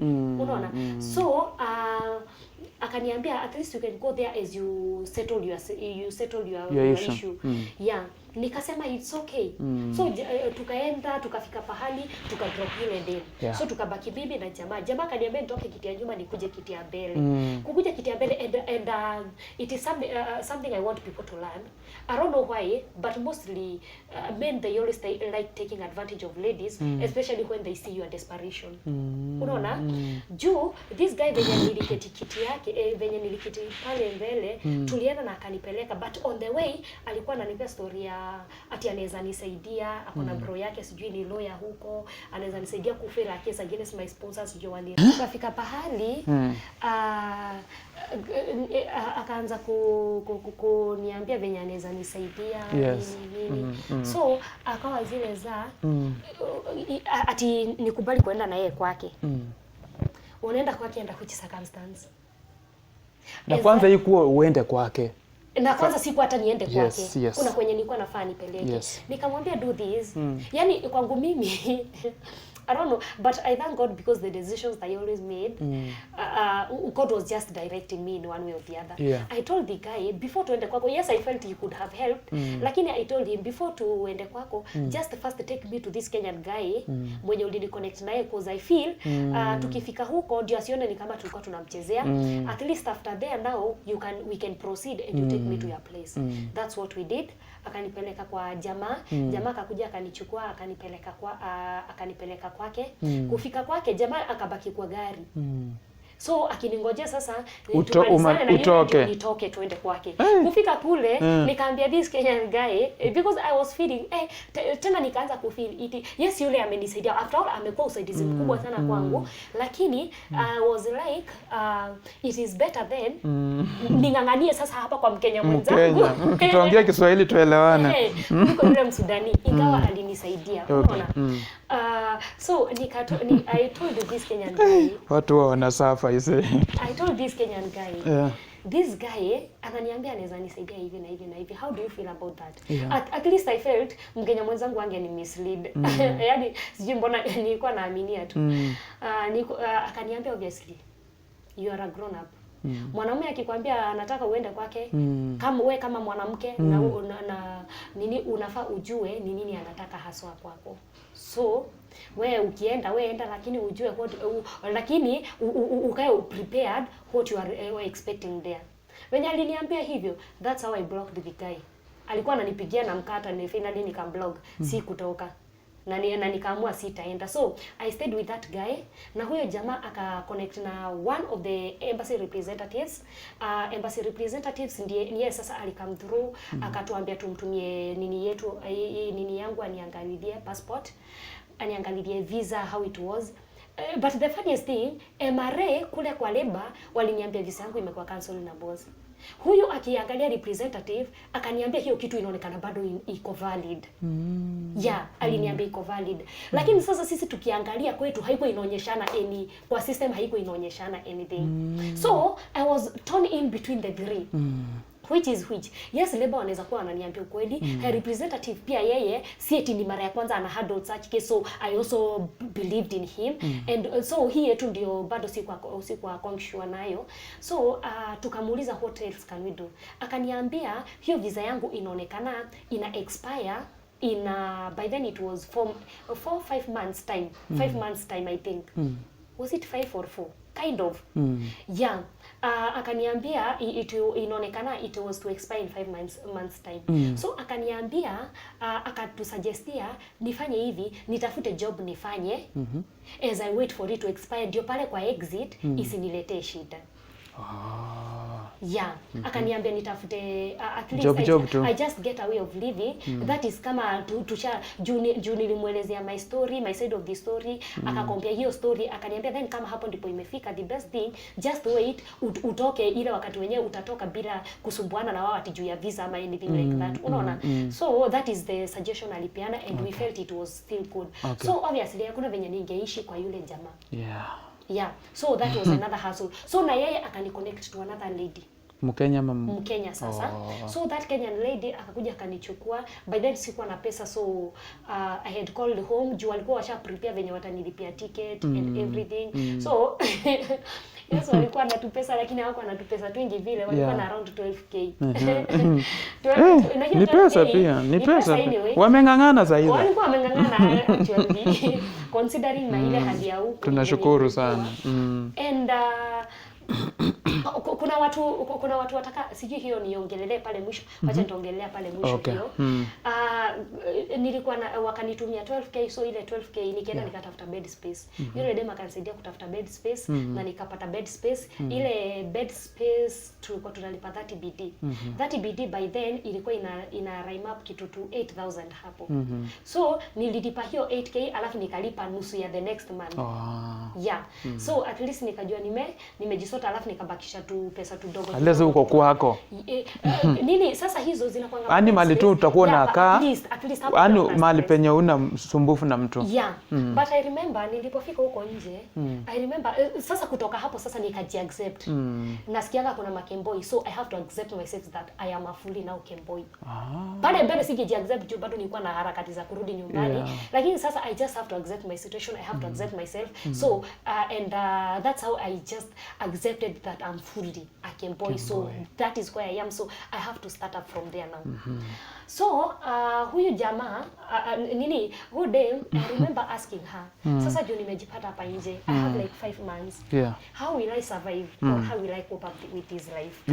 But the lady told me, pia yeye hajakuwa job, amekuwa jobless for months now, but amekuwa akikula, amekuwa akikunywa na amekuwa akilipa rent. Akaniambia the way of surviving hiyo si kitu ya kukupea stress. Nikamuuliza how do you manage? Akaniambia there is these American guys, and actually I'm not ashamed to say this or talk about this. After all, that was kind of a past and maybe somebody can just learn out of it. Akaniambia there is these American guys wanakuanga huko kama ma American navies. Akaniambia she can connect me with one of them when you take care of my bills. So stupid. Hii inamaanisha wewe ndio kwa girlfriend vitu kama hizo. Kind of. As we continue you will understand. So the lady was like when nitakuonyesha two means of surviving, hiyo si kitu ya kuko stress. At first nikafeel nimerelax, but deep inside me I knew there is an extent I couldn't have gone. I knew unajua obviously mtu hujijua. It doesn't matter how people see you or how people they always judge you out of appearance or out of how you are, but there is that your personality that is in you that people they cannot change. They can change your character, yes, but they can never change your personality. That is how I am and you cannot change me that. So deep inside me I knew I'm not the kind of a person that nitaenda nijipiane kwa mwanaume nitumike. So that was in me and I knew that. So hata venye dem aliniambia I had no issue, but I knew obviously kuna extent singeenda. But still at that point I continued praying to God. So some of the challenges za hawa makemboi, that is from what I learned on my side, one of the challenges, it is one of them, accommodation. Okay. Accommodation, ile desperation, unaona sasa you have nowhere to stay, you have yani hauna pahali tu pa kutulia. So one thing hiyo ni kitu pia way ina trigger your mind, and then for that you can just fall for any man that is ili upate tu pahali tu pa kukaa, unaona. Ama maybe okay, the other problem is kukula.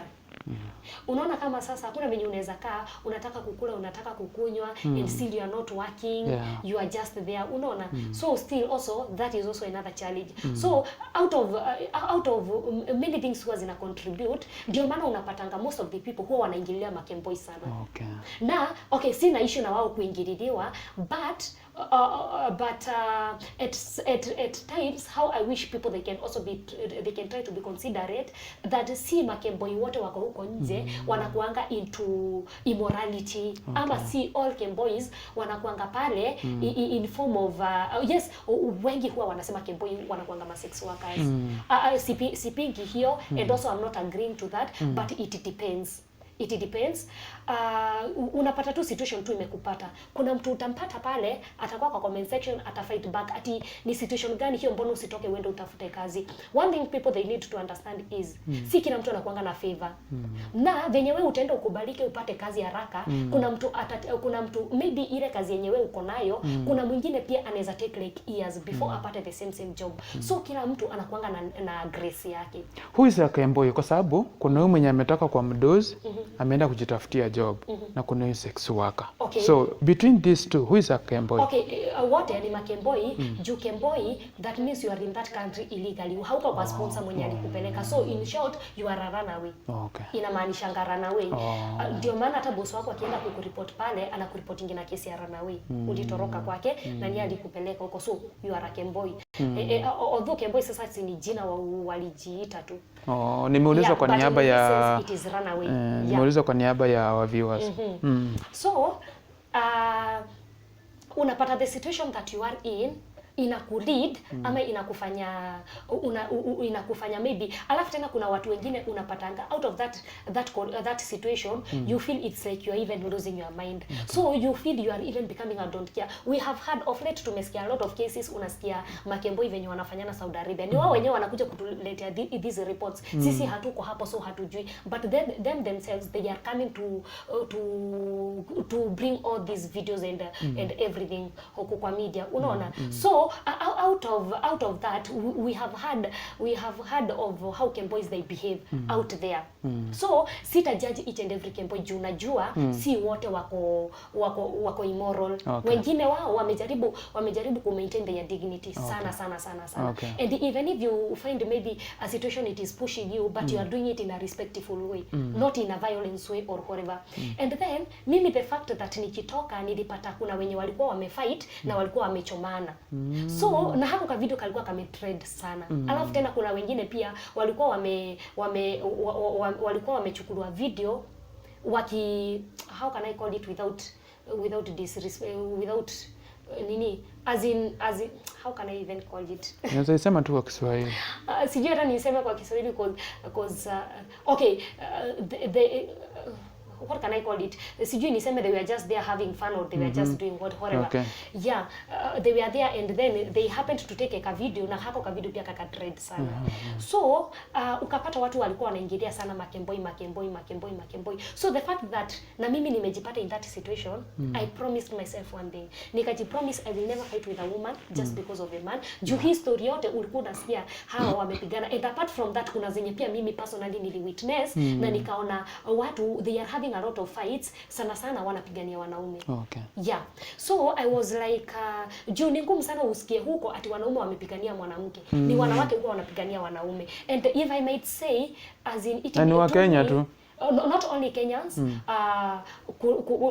ni different nationalities, sisema ni wa Kenya hapo, although I think the most cases zenye zinakujanga kwa media zenye zinatufikianga sana ni za Kenyans, so ndio maana Kenyans ndio wanakuanga na hiyo, lakini si eti pia wengine pia hawako.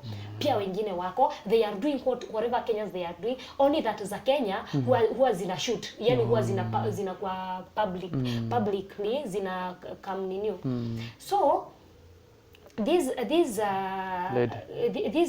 lady these ladies unapata, so they can just involve themselves into a lot just to just find themselves to just earn a living. And also apart from that, since then I had time to talk to these guys, and I could ask them, mbona nyinyi wanaume you are after ladies this and that, and then ukina mwanaume atakupea different kind of story. Utapata kuna mwanaume atakwambia, in fact kuna mwanaume hata atakuja akupea story akwambie, this lady she had nowhere to go, so ni kama alikuwa anakuja kuni seduce ndio nimpatie tu pahali ya kuja kai. So out of what also I have the information I have had from these men, also you find it is like they are taking that as an advantage of those desperate ladies. So yani wanakuanga wako pale wamepanua midomo hivi, wanangoja ukuje ndio sasa wakumeze. Unaona? So it happened, not that I also never found myself in such a situation, but one thing I knew, I was too much connected. I don't want to mean that nilikuwa nimeokoka sana na si tunaleta wokovu sana hapa. But after all, hata mtu akiwa ameokoka bado unajipata pia unajipata, but the main key point here is wakati wenye roho wa Mungu ako ndani yako, juu immediately amekuondokea ni hivyo. So penye nilienda ile accommodation yenye nilienda haikuwa na another Kenyan. I was the only Kenyan, and then these people, the funniest thing, mwenye hiyo accommodation venye aliniona aliniambia, Lena, we don't take Kenyans. Nikauliza mbona? Sasa hapo ndipo nikaanza sasa ku learn more about Kenyans. Akaniambia it is because you Kenyans you have a lot of dramas, you like fighting. Yani wakaanza kuniambia a lot. And then but huyo nini si tunajisifu, but akaniambia when we look at you haukai kuwa that kind of a dramatic woman. Alafu si eti ati nilikuwa mzuri sana, but I can say yani ni neema, yani ni kale tukafiva tukalikuwa tukananibeba, if I might say so. Ndio maana nikakubalika juu si jambo la kawaida. Juu wale watu nilipokuwa pale, most of the time I used to spend my time sleeping. So ulikuwa unapata mchana nimelala, usiku ndio niko busy sasa kwa simu either na watch movie, lakini siku hata nataka nilikuwa na avoid stories mob sana za watu. Alafu the fact that I'm facing challenges here out, sikutaka watu wajue, especially back home, sikutaka watu wajue ati nateseka. Ama any person who was connected to me, sikutaka ajue kama nateseka, na sikutaka mtu ajue the situation that I was in. So obviously utatoka uende upige picha mzuri. In fact hata kuna wenye hadi wale wananiambia, Lena, ati kuna kapost ulipostingi uko umevaa ka dress fulani, sijui uko umevaa hivi, ati si ulikuwa unakaa smart. Lakini najiambia tu, if only you guys you know, hizo picha ni zile tu za kufunga tu watu macho. Yani you are trying to show how you are in a comfort zone, but deep inside you know what is happening. You kwa ground unajua venye vitu ziko. And then you don't want to come open and tell people about the challenges you are facing. So unajaribu kujicover up na kupost picha mzuri, yani kufanya nini, kufanya watu to a point that if kwa contract yule mwenye ako nje anaweza kuentice sana with that kind of talks. Juu mi hata wenye walikuwa ndani by then, juu nilikuwa na mabeshte wenye walikuwa ndani, hakuna mwenye angenipigia mimi nimwambie mimi niko kwa shida. Kwanza nilikuwa naonyesha venye huko nje tunatengeneza pesa, tuko sawa. Juu singetaka waone it is like sasa umetoka huko nje, now you are there, you are suffering, and then they start laughing at you. So ni lazima uwaonyeshe to a point that sasa na wao wanakuwa enticed wako zile za hata mimi nitatoka, unaona that kind of na ndio maana unasikianga mtu ako ndani ako zile za anasikia Kemboi huko nje wanatengeneza pesa mzuri, and then na wewe unasaikiwa up uko like hata mimi wacha nitoke. But up until the point yenye utatoka and then you face the reality, that is when ndio utajua sio kuzuri. And then by the time you are facing that reality, hakuna venye utarudi na wewe uanze kuambia watu hivyo. So huyu mdema ali connect that lady, that is where I'm heading to. Okay. So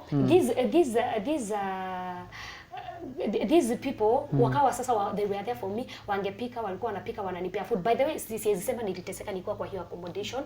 They were always there for me. But sasa imefika pahali the next month, kumbuka nilikuwa nimelipa half the money. Nilikuwa nimebakisha half. Sasa nikawa zile za ile nyumba nitalipa aje, nitamaliza aje. But there is this guy who came through.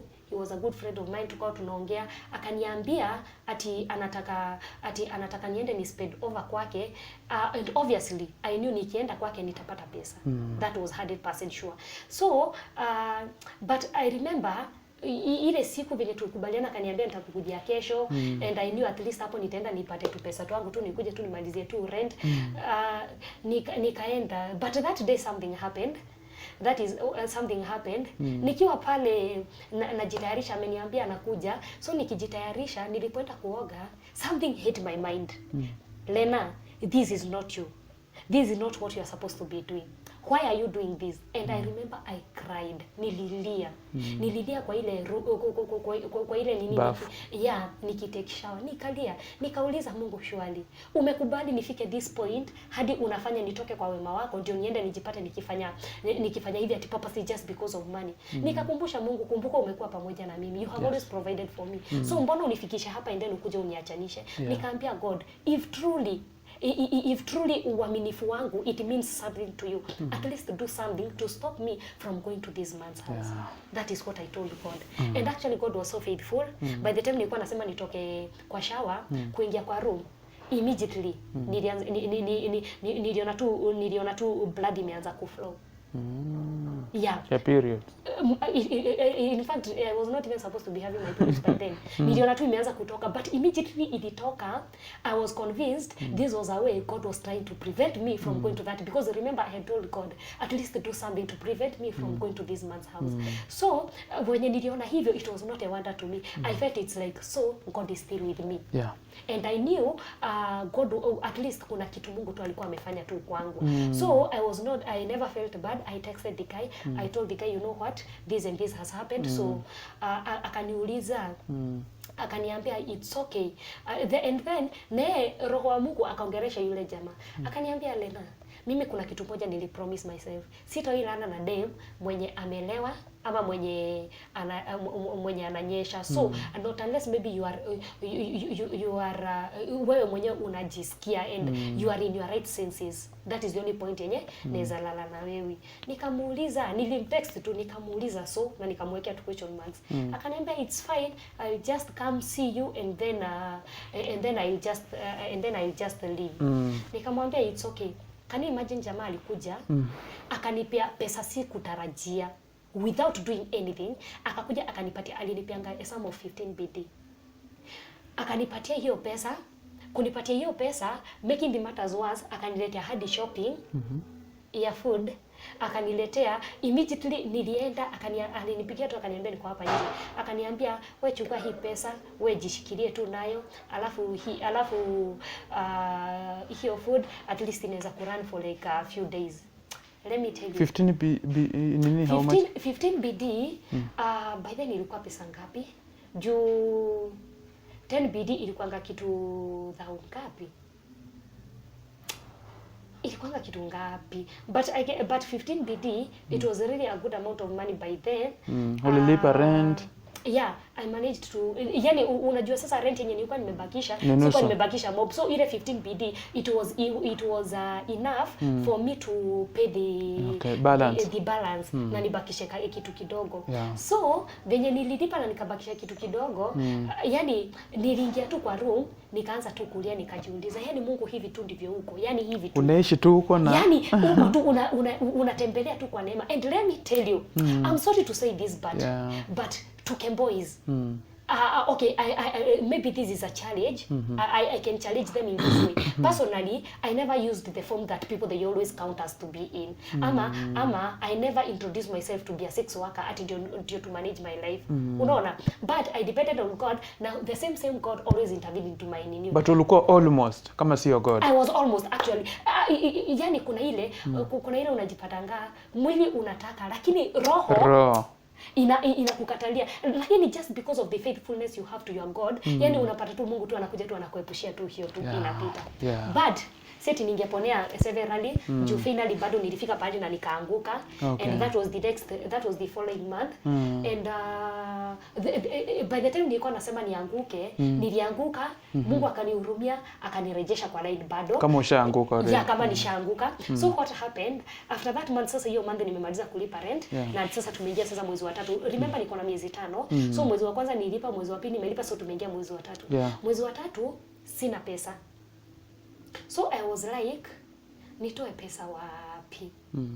So by then it happened huyu kuna huyu best yangu sasa, yule best yangu mwenye alinitafutia that accommodation akawa alikuwa na bash. So ile bash walikuwa wanapatana sasa, ile bash alikuwa ilikuwa inahostiwa kwa chali yake of which alikuwa these niggas. Now those guys, okay, people they believe they have money, yes, but unfortunately wanatumianga hizo pesa ku spoil our ladies. Yani they can just take advantage of you just because they feel it's like wanapata pesa mzuri and they have good life back there. So tulipoenda ile party, ile bash, I remember hiyo bash nilifosiwa sana, sikuwa in the mood of going, but walini convince wakaniambia Lena, in the process unaweza pata tu jamaa, unaweza kukia tu jamaa mzuri mwenye anaweza handle bills zako. Nikiimagine sijalipa rent ya hiyo mwezi. Yes, nikasema maybe I can just go and try my luck. And actually I did. Tukaenda kule by kibati mbaya ama mzuri, I got this guy.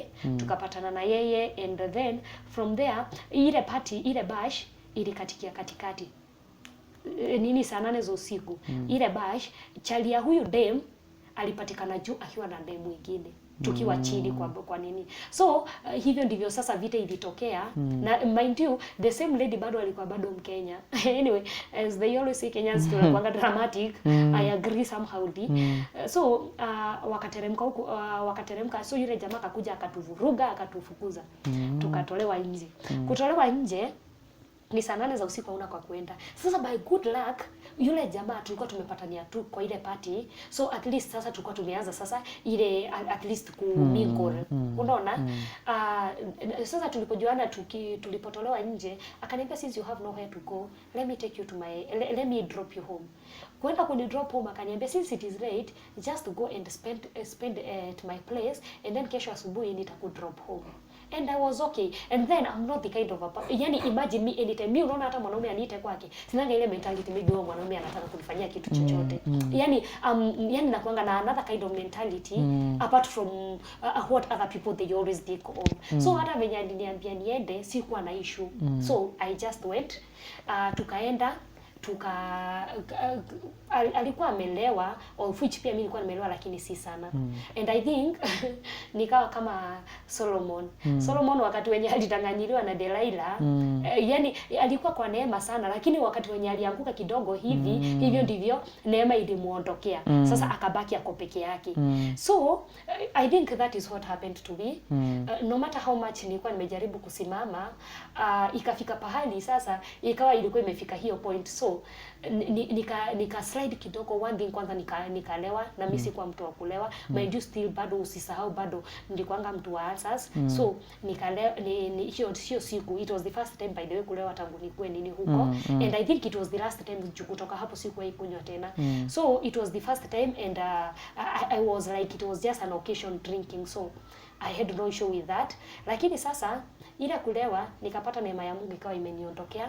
Lakini kufika kule nothing happened between me and the guy. Hakuna kitu kile happen. But from there, since neema isha kuondokea pale mwanzo, jamaa sasa akawa zile za ananitaka.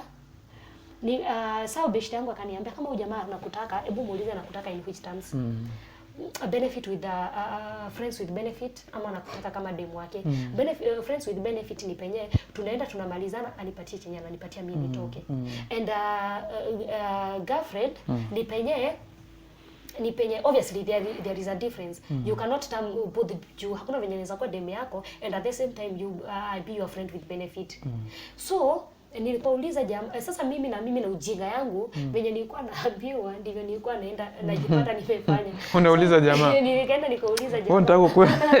Nilikuwa nafaa kwanza hata nitandikwe viboko mingi. Akiwa nani? Nikaenda nikauliza jamaa unanitaka kiaje? Friends with benefit. So dem akaniambia we enda muulize na kutaka kiaje. Yes. So I went I had a talk with the guy. Nikamketisha chini as innocent as I could have been. Nikaketisha jamaa chini nikamuuliza mimi unanitaka kiaje? Sasa mimi na follow ile instructions. Me these guys kumbuka mimi sijuani nao vizuri. So na hao watu wamekuwa wakiwa handle for long so at least so nikamuuliza akaniambia for me nakutaka wewe kuweka demu wangu. And then I was like it's fine. Yeah. So after amesema hivyo I was like it's okay, it's fine. Nataka ni sawa, wacha tu nikwe tu dem yake. Badala ya hii kushirika kila wakati nikijipata into temptations, bora tu ni stick kwa huyo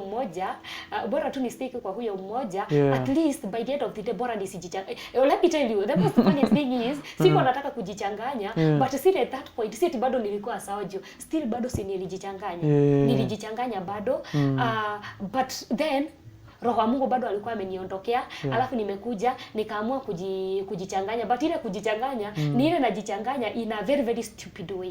Juu najichanganya nikijidanganya ati sijajichanganya. Sasa si unaona bado najiconvince ati hapana, juu sitaki kujichanganya ati niko hapa pale ama wanaume wanakibishana na mimi hapa pale. Acha tulikae huyo mmoja of which in real sense yote ilikuwa tu kujichanganya. Ilikuwa tu bado kujichanganya. Na wewe ni Kemboi sasa hivi. Na mimi ni Kemboi sasa hivi. So ikafika point by then hii time yote hakuna kitu tumefanya na huyu jamaa. We are still in good terms, ile tu kuongea kujuliana tu hali, just a normal talk, but deep inside me still bado yes nilikubali, lakini si ati ile nilikubali ati wholeheartedly. Yani nilikubali ile for me to benefit, usaidike nisaidike over something. So ilifika pahali tukaongea, ikafika point akaniambia niende, akanipea date kama ya next Friday, next Thursday. Nikasema it's fine, I was to go after all, I have already accepted to be the girlfriend. Nikasema it's fine. So ikahappen nikapata job. Kupata job before hiyo Thursday nikapata job. Kupata ile job nikabwa mwenye alikuwa anani-connect akaniambia nimlipe 30 BD. Nimlipe 30 BD ili nikubali ili ani-connect ile job. Mimi hiyo 30 BD sikuwa nayo. In fact nilikuwa nangangana pia nipate ya kulipa rent. Haya. Huyu jamaa alikuwa amenipromise, so hata ile date alikuwa amenipea na akanipromise kunipea 50 BD. Haya, alikuwa amepromise kunipea ile 50 BD, so ndio nilikuwa nafanya niende, ndio maana akanipea date hiyo siku. But sasa unfortunately when I got a job and I was supposed to pay this 30 BD, I told the guy, instead of me depending on you, let me tell you, in one way or the other, siwezi jikauta tinaweza kuwa kwa ile group ya wajinga, ile ya wajinga. At least I was somehow better, I was somehow making sense. So I told the guy, instead of me depending on you, everything. Obviously alikuwa anajua, na hao watu wanajuanga. They take advantage of these ladies because they know they are Kemboys, na wanajua in case of anything hao watu hakuna pahali wanaweza kimbilia. Utakimbilia wapi? Police station gani? Na wewe ni Kemboi already, so uko huko illegally. So those people they can just take advantage of you. Si majabu hata uende ulale na mtu na huyo mtu akose kukulipa na hakuna pahali utampeleka.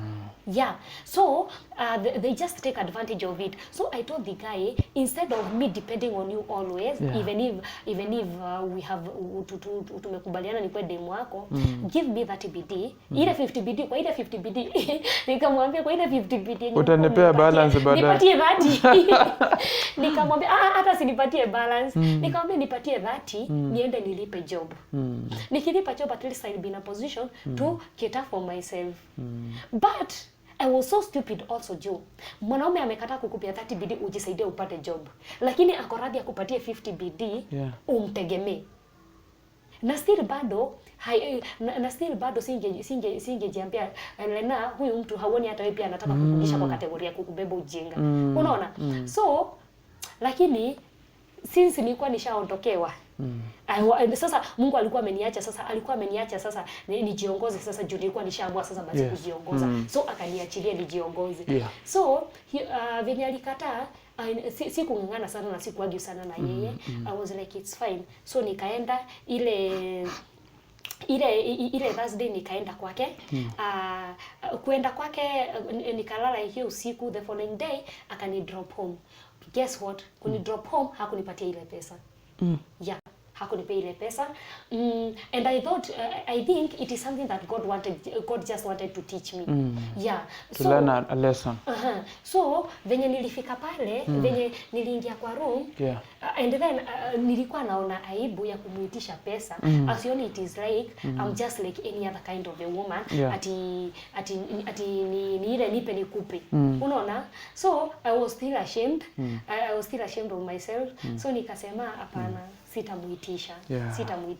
So, but venye nilifika kwa room, so sasa ku text here I felt it was easy than confess live like this, nimwambia ati nipatie. So nikamtext nikamwambia what about the money you had promised to give me. Akaniambia haukunikumbusha wakati tulikuwa na wewe. Haukunikumbusha wakati tulikuwa na wewe. So I was akaniambia but usijali, kesho nitakuletea, nikitoka job nitakupitishia nikuletee. And I was like it's fine. So hiyo siku it was always my habit every day especially at night. Ni lazima ningeomba.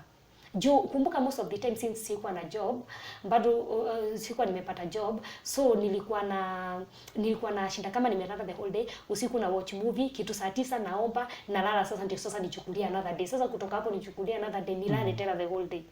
So hiyo siku obviously kama kawaida saa 6 ikafika, saa 9 ikafika za usiku, nikaenda kuomba. Lakini nikienda kuomba nikasikia sauti, nikasikia nimeulizwa Lena, ever since you came out of your boss house, I have been taking care of you. Lakini leo hii umeamua kutoka kwa njia zangu na kujiongoza mwenyewe. And so that you can know that I am the God who have been taking care of you. And I have been seeing you through all this. I'm going to ensure that man hata kupea hata bob. And I remember, mimi na ujinga yangu bado, let me tell you, okay, watu hushangaa Mungu huongelesha watu aje, but I can assure you, Mungu huongelesha watu in different ways and in different forms. Mimi nikaanza sasa kuambia Mungu, God, at least nimejaribu kuwa mwaminifu, at least nimejaribu. Sasa mimi nikaanza kujitetea. Nikaambia Mungu, at least nimejaribu. And so far huyu ni mwanaume tu peke yake tu mwenye nimepatana naye. So nikaambia Mungu, why don't you just let us be until wakati wenyewe hata hiyo pesa yenye amekubali kunipea, si ukubali tu akuja nipatie. And then juu nimebakisha tu miezi tu kidogo nitoke, and then nikitoka then that will be it. But nikasahau Mungu si kama mwanadamu, na chenye Mungu hajaanzisha yeye mwenyewe hakuna mwenye anaweza kuja kukamilisha. So I was told, nikasikia sauti imeniambia, nilijitetea sana anyway, but nilisikia sauti imeniambia ati niliona tu nimepewa date, na nikapewa day na nikapewa mwezi. Na nikaambiwa nitakutumanishia mtu. Mimi nilisikia tu nimeambiwa nitakutumanishia mtu. Lakini sikujua huyu mtu mwenye atatumwa ni mtu wa aina gani, sijui atakuwa mweupe, mweusi, mrefu. Yaani sikujua ni mtu aina gani atatumwa. But niliambiwa nitatumanishwa tu mtu. But I remember asking God. Huyu mtu mwenye umesema utatuma, sijui hata utamtuma lini. Mimi nimepewa date lakini sijajua kama ile date na kutumanishwa kwa mtu sijui zinaingiliana aje. So nikauliza Mungu, what about yule mwenye alikuwa niletee pesa kesho? Si mwache tu basi akuje tu aniletee. Juu the following day kuna pesa nilikuwa nahitaji around 6 BT na sikuwa nazo. Sasa hata sababu nilikuwa nataka ile 50 nikipewa nitoa hizi 6 juu zilikuwa budget, and then hiyo mwezi at least hizo zingine ningelipa hiyo mwezi. But then nikaambia Mungu, siwache tu at least, sio mkubalishe tu at least akuje aniletee tu chenye ananiletea. Ati nikasikia tu nimeambiwa you just be patient, wait and see what I do. Nilisikia tu nimeambiwa hivyo. And from there nikamaliza kuomba na nikalala. By the way, by the time nilikuwa namaliza, I was like is it in real sense ni sauti nilikuwa nasikia ama ni mimi nilikuwa nafikiria vitu zangu ama ni ile imagination. Unajua unajipata kwa hiyo situation. And then nikakumbuka kuna date nimeona nimepewa, nikakimbia kwa calendar, nikaangalia nikaona mbona hizi date by the way zina line na ni the same na ni exact. So I was like nikumaanisha hii sauti kuna venye ilikuwa kuna venye ilikuwa inamaanisha, but I knew mwenye atatumwa atakuja atatumwa akiwa kama msaidizi kwangu. So hiyo morning 6 I received a call from my friend. Akaniambia, Lena, kuna pahali nataka twende, kuja. Mimi nikajitayarisha nikaenda. Tukaenda akanipeleka pahali tulienda tukafanya job ya cleaning. The same amount nilikuwa nataka hiyo siku. It is the same amount yenye nililipwa. The same amount 50 hiyo 6 yenye nilikuwa nahitaji ndio nilipewa. Venye nilipo hiyo 6 sasa nikiwa kwa gari nikikuja nilikuwa nasikia sasa nakumbusha ile sauti nilikuwa nasikia ati just be patient, wait and see what I will do. Yani hadi nikakuja nikijiuliza, you mean God, this is how you are faithful to your people. Yani kutoka hapo nikasema I'm just going to be faithful. In fact hata sitoijaribu hata kumess tena. Sasa kutoka hapo nikaamua sasa let me just be committed to this God. You already ashanionyesha the kind of a God he is. Unaona? So nirudinge kwa room kama nalia, nikalia, and I felt bad the fact that nilikubali kwanza kujiongoza, and I found myself in that mess. And still at the same time I always say everything happens with a reason. Kama singeanguka pale, singekuwa na hii encounter na Mungu, na singejua kama Mungu alikuwa na plan ya nini. Hata venye nilikuwa naambiwa nitatumanishwa mtu, maybe was it not for that failure na kama si that incident na hiyo encounter na Mungu, sasa hakuna pahali ningejua kama Mungu angenitumanishia msaidizi. Of which in real sense huyo msaidizi alitumwa na alikuja na alitumika venye ilifaa. Na the same huyo mtu bado ni alinilipianga hadi tege ya kurudi. Alinishughulikianga kila kitu. So yani kukuwa mwaminifu kwa Mungu ni kitu tu ya maana. Watu hupuzilia sana na watu huona ni kama tu jambo la kawaida, lakini me personally ile encounter yenye nimekuwa nayo na Mungu siwezi ichukulia kama kawaida. Watu wanaweza sema ni stories za jaba, but I personally I know the encounter. So and I know how far it has brought me. So ikafika pahali hiyo mwezi tukaitiwa job. Kuitiwa job, sasa it was the same month. Let me tell you, God has his own ways of doing things. The same month nikapata job. Kupata ile job, tukaitwa interview pahali. Ile interview tulienda tukua wasichana 3. Venye tulienda, imagine yule huyo boss akafanya nini, alikuwa anatufanyia interview, akafanyia wa kwanza wa pili. Imagine hao wote walikuwa na experience, hao wote wamekaa Gulf for long. Mwingine unasikia sijui nilikuwa Lebanon, sijui nilikuwa Saudi, sijui niko na experience huku. Mimi personally niko na experience yote. Kasi kangu you can't imagine kalikuanga kakaratasi hivi. And that's why I will say favor it outweighs every opposition. Kakaratasi kangu ka CV nilikuwa nimetengeneza kamoja hivi. Wao nilikuwa naona wako na mafiles tu wana peruse tu hivi. Za CV venye wametengeneza. Hapo kwa CV tu kidogo. Kama umekuwa ukifuata hii story from part 1, part 2, part 3. Mimi nimelearn new things. Wacha niseme so many things, new things. Na vitu ambavyo nimelearn najua pia wewe umelearn. Yaani first nimelearn ni kuwa ukiwa unamtegemea Mungu, hata kama utapitishwa kwa moto, kama kweli Mungu alikuwa amesema utapitishwa hapo, haitakuchoma, atakuvusha. Utapita hivi na utavuka. So kama umekuwa ukiwatch hii story, maybe ndio unawatch leo imekaa hapa mwaka ndio unakuja kuiwatch. Huyu mdem ametufunza mambo mingi sana. Story yake imekuwa refu, yes, but kila ametuambia hapa uweze ambiwa na mtu mwingine. Na learn from her, learn from the story, na utasaidika sana. Tumalizie Sorry. So mimi CV yangu nilikuwa nimeishikilia tu hivi. Sasa naangalia wenzangu, naona venye wanaji-express, mimi hata sina hata hiyo courage ya kuji-express. So niko tu pale, wao wamesema, sasa mimi ndani yangu najiambia, sasa mimi na sina experience yoyote, nitasema nini? Nitasema nini? Do you know the funniest thing? Huyo jamaa, huyo boss, hakuniuliza hata nini ama nini. Alifanya nini? Alichukua CV zao, akawa interview, and then tulikuwa sisi wote pamoja. Venye ilifika kwangu, aliniangalia tu akaniambia, please have your CV. Kushika tu CV yangu hivi. Akawaambia, you are all good, but for today, let me try her. without kuulizwa chochote. Aliniuliza tu what's your name, nikamwambia Lena. Can you imagine huyo jamaa hivyo ndivyo tu alinichukua without kungangana. And that is why I always say as in favor it outweighs every opposition every so walifanya nini? Mimi nilikuwa na expect wachukuliwe, by the way mimi nikose kuchukuliwa. And then ushaiona ni ile unajidharau sana. Unaona it is like the rest they are better, far much better than you. So akanichukua. Kunichukua yes, I thought it was a jackpot. Lakini still it ended up it almost ended up in tears too. Juu huyo jamaa alinichukua na akanipeleka job. Na ile job, the funniest thing, nilipoenda pale, imagine it was my first time within masaa. Juu niliingia kitu around 6 hapo. Lakini hayo masaa, na by the time tulikuwa tunafunga saa 6, at least nilikuwa nimemake some sense. Juu it was a coffee shop.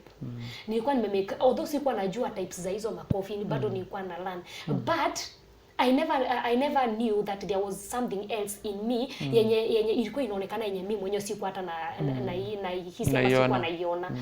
So hiyo 12 venye ilifika, yule boss akaniambia nisiende home kwanza. Alafu tena kumbuka ni saa 6 za usiku, hauna means za kurudi home. Mind you ni mbali, juu ilikuwa it was on a different location. So I was like, kwanza nitafika nyumbani aje. Lakini sasa boss akaniambia usijali, hata kukikuwa late I will drop you. So nikawa niko sawa, at least nilikuwa najua nikifika home I will look for a means ya venye nitakuwa sasa naingia job. Lakini sasa venye tulifika venye hiyo time ilifika tukafunga job, boss akaniambia niingie kwa gari, akaniambia kwanza tuende kwa ofisi kwanza. Kuna nini pesa sijui kwanza aende apeleke a drop kwa ofisi ndio tuende. Tukienda akaorder food. Kuorder food venye tulifika kule akaniambia sasa juu hiyo t-shirt yenye uko nayo ni kubwa, I feel I should change it for you. So akaniambia wewe utoe hiyo uniform. Sasa mimi venye niliingia kwa karuma hapo ndani kuchange, nilishtukia amekuja akanishika na nyuma hivi. So akawa ako zile za akaanza kunishika it is like anataka sasa kuingia into that mood ndio nifanye nini. And then I felt it is like he just wanted to use me. So I was like no. Kwanza nikajitenganisha na yeye. Alafu sasa nikawa nimetoka hiyo room nikarudi kwa huko hivi kwa reception. Kurudi kwa reception ndipo akaniambia wacha tungoje food ikuje. Sasa hapo hivi ndipo akaanza kuniambia ati sijui mbona usikubali ati mbona usikubali hivi. So by then by the way I was kind of smart. Wacha nijitambue at least niringe niseme I was smart somehow. And I took my phone, I texted my friend mwenye alikuwa ametuconnect ile job. Nikamwambia huyu jamaa kuna venye ameanza kubehave in this and this way. Mind you it was the first job yenye nilikuwa nimeenda interview ndio nilikuwa nimeanza kuencounter sasa. Nikamwambia huyu jamaa ana behave in this way. And let me tell you, some friends they are good. But by the end of the day, you as a person always learn to make your own decisions. Kila mtu yes, na kila mtu mwenye anakupea that opinion ama hiyo advice, si eti nikumaanisha wote wanakutakia mabaya. Some they wish you well, but maybe it's not your take.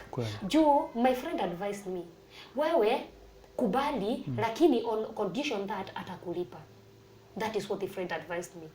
But then imagine the last encounter that I had, I couldn't repeat the same mess again. I couldn't. So jamaa dem venye aliniambia hivyo, niliambia akaniambia kama si hivyo mwambie kwanza akupatie visa and then utakubali kuwa dem wake. So I went with that. Nikaambia jamaa if you want me, nikamwambia first give me visa, you give me first salary, and then I will be your girlfriend. How Arabu mostly, it is something that I have seen even with a few, what they do. Huyo mtu ni mtu atakuchukua kuajiri kazi, unaweza mfanyia kazi mwezi mzima, by the end of the month, akose kukulipa, anajua obviously hakuna pahali utakimbia, na mind you hauna visa bado hajakupea visa. Unaona? So huyo mtu hata kukutupa, atakutumia and then, alafu pia kuna wenye wanataking advantage ya ulale na yeye ndio akupatie job. So to me I felt I didn't have to go to that extent at ndio to secure this job. No. And then already nilikuwa nishatoka kufanya hizo mames. Nilikuwa nishaanguka once but I couldn't repeat it again. So ilifika alienda, food ilikuja, nikabeba, hata sikukulia huko. Nikabeba, akaenda kani drop. Kuni drop the following day, what happened?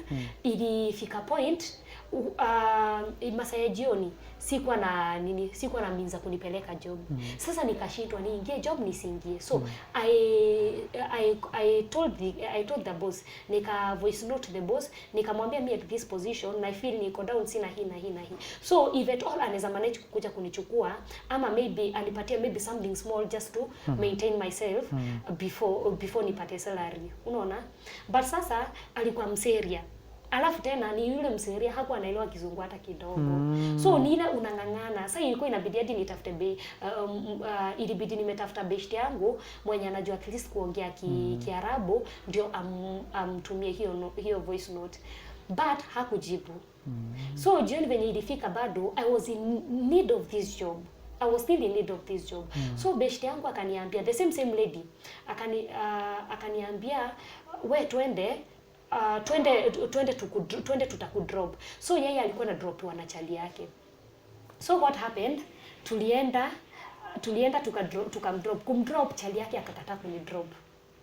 Sasa ikabidi nimebaki stranded kwa kazi ya wenyewe. Sija manage kufika kwangu. Sasa by then tukajaribu kutafuta any other means za mimi kufika job. Do you know, tulikosa means na tukakosa kabisa.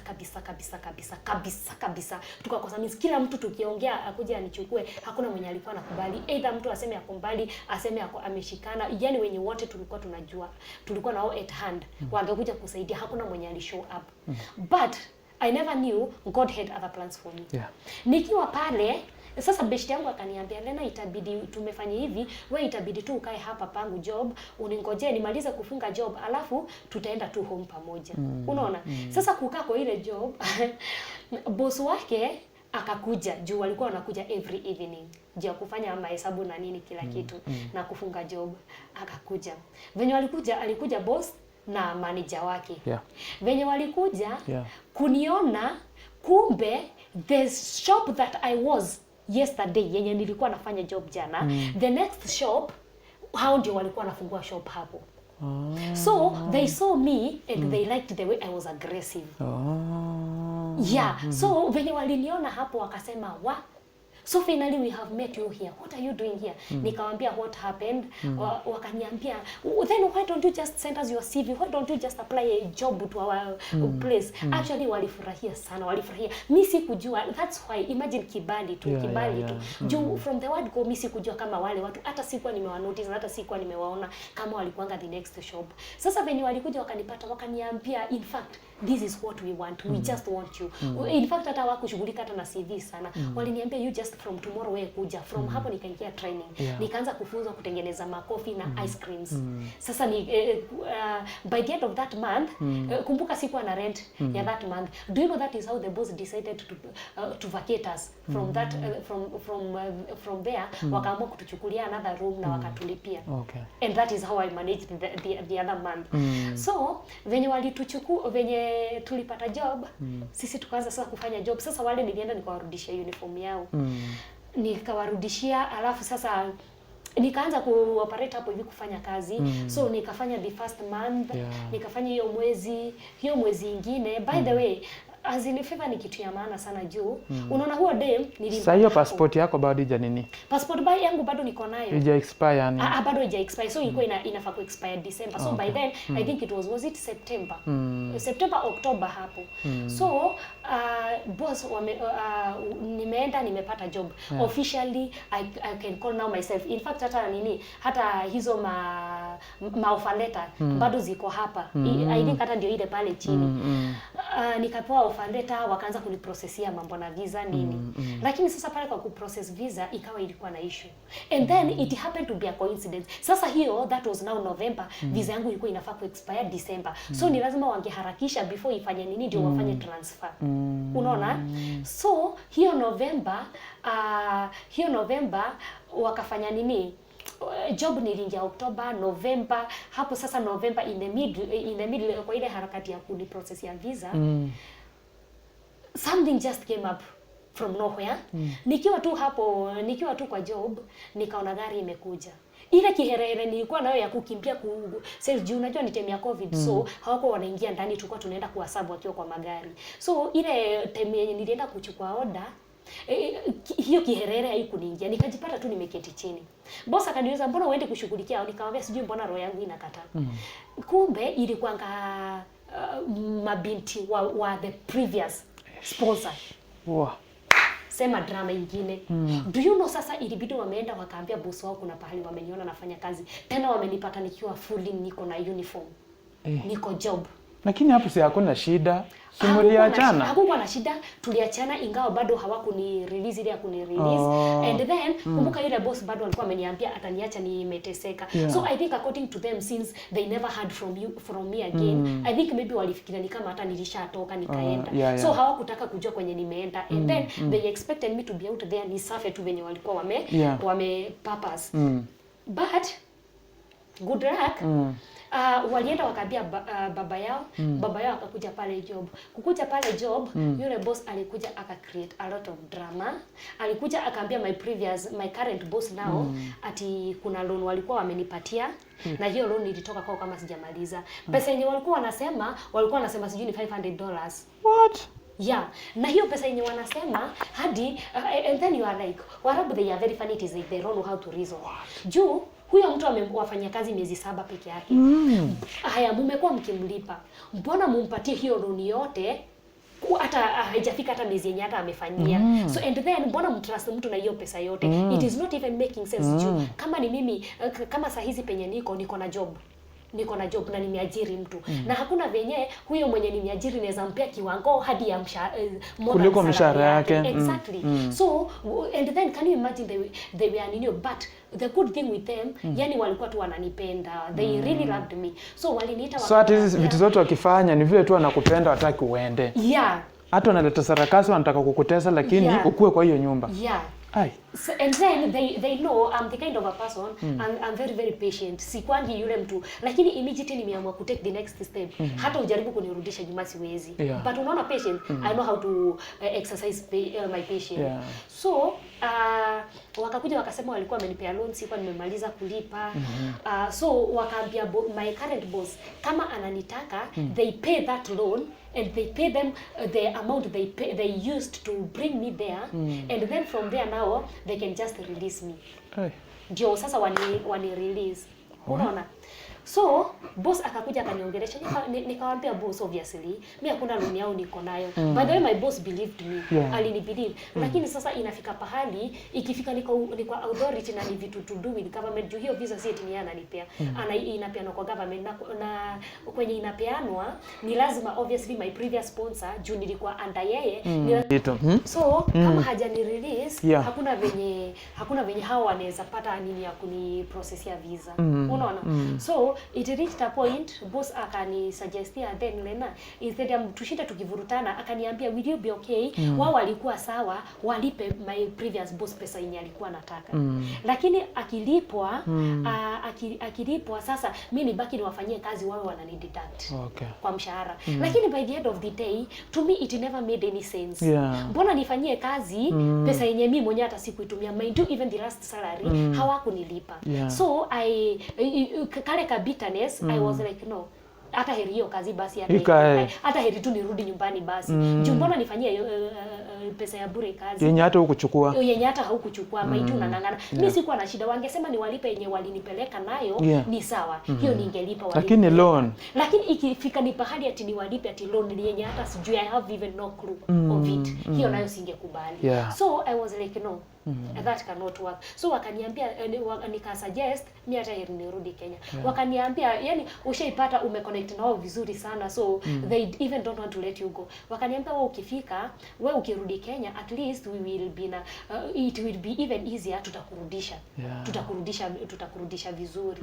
So and even if hawatanirudisha through that way, wanaweza nirudisha kupitia Kuwait.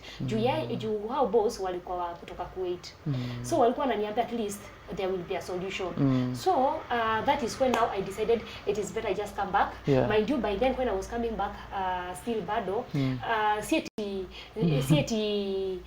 nilikuwa najua obviously nitarudi. Relationship yangu nilikuwa nishaitengeneza already, nilikuwa najua sasa narudi. By then tushaanza hadi kupanga venye tunakuja tufanye harusi. Tumepanga venye nakuja nifanye sister na wewe sure. Tumepanga venye nakuja nifanye harusi. Wewe unasafa tu huko ukijua my relationship in Kenya ni harusi inapangwa.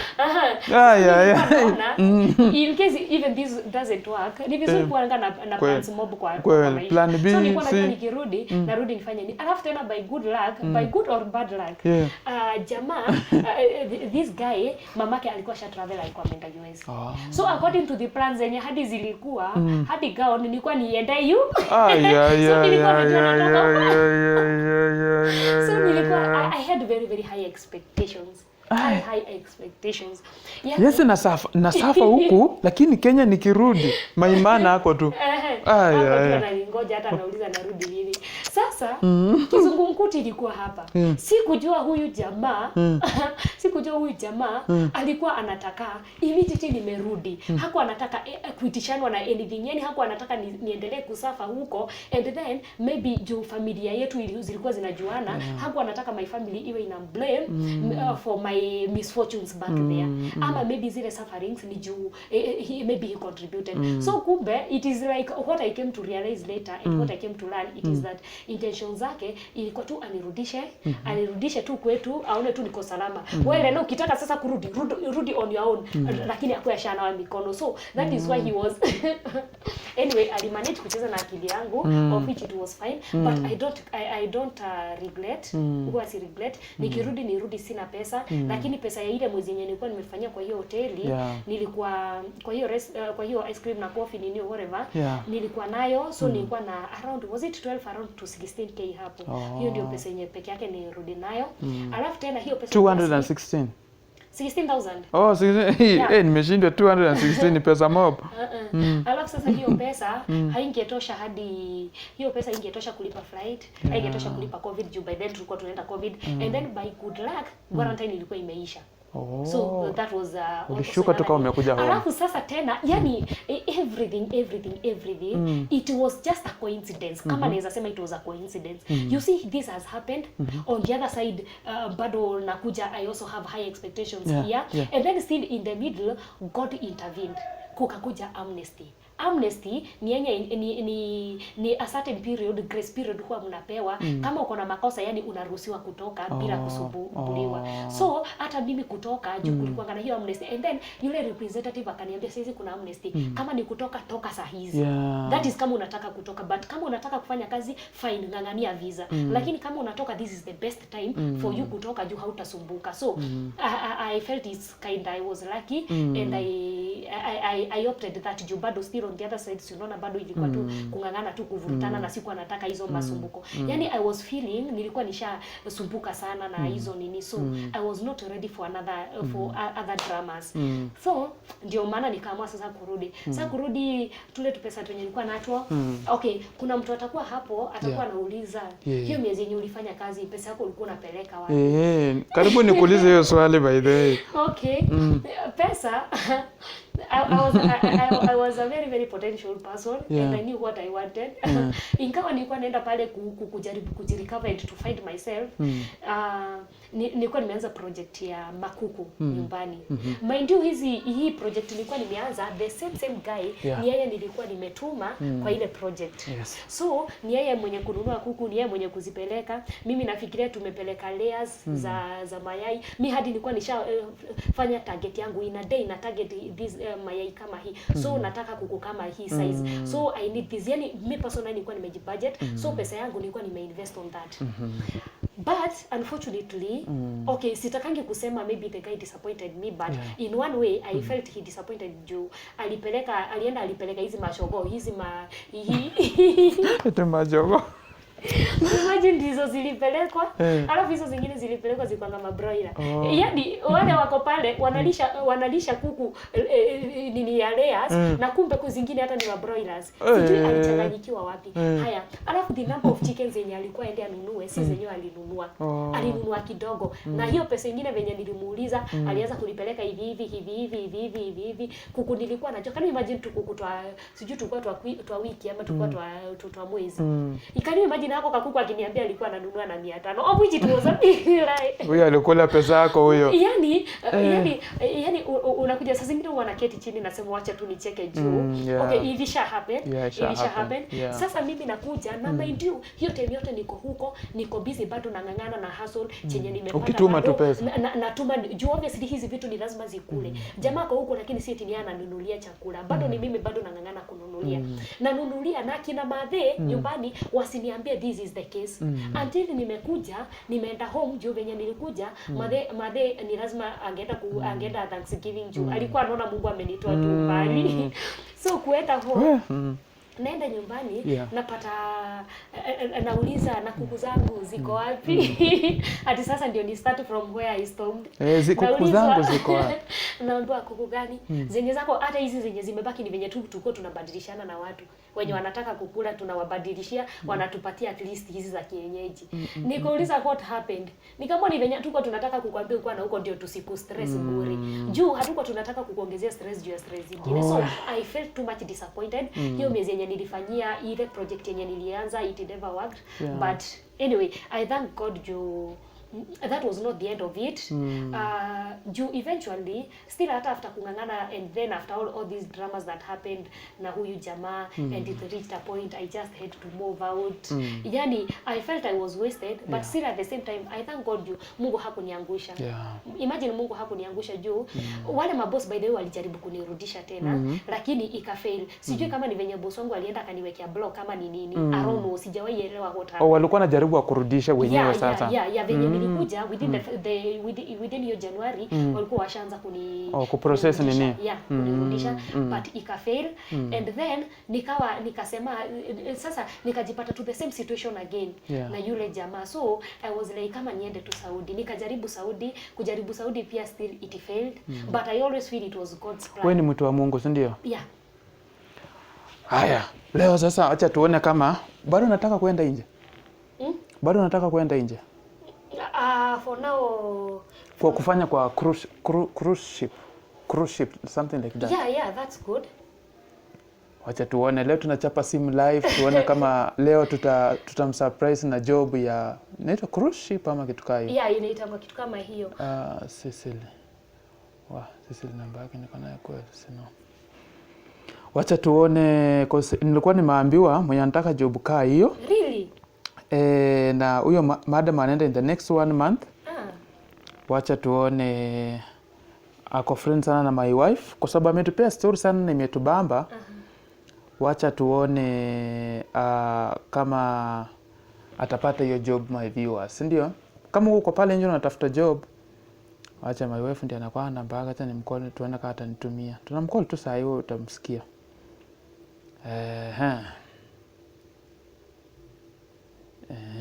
Let's see. Kama uko pale nje unataka job, tukisikia job opportunity tutakuwa tunakuambia. My dear, mambo? Sisi alikuwa anasema bado anataka watu wa kwenda ni Dubai ama ni wapi? Europe. Bado anataka watu? Bado naonanga anatuma anataka watu. Okay, sawa. Unaweza nitumia namba yake saa hii? Sawa. Haya. So, wacha sasa tumtafutie ni Europe, si ndio?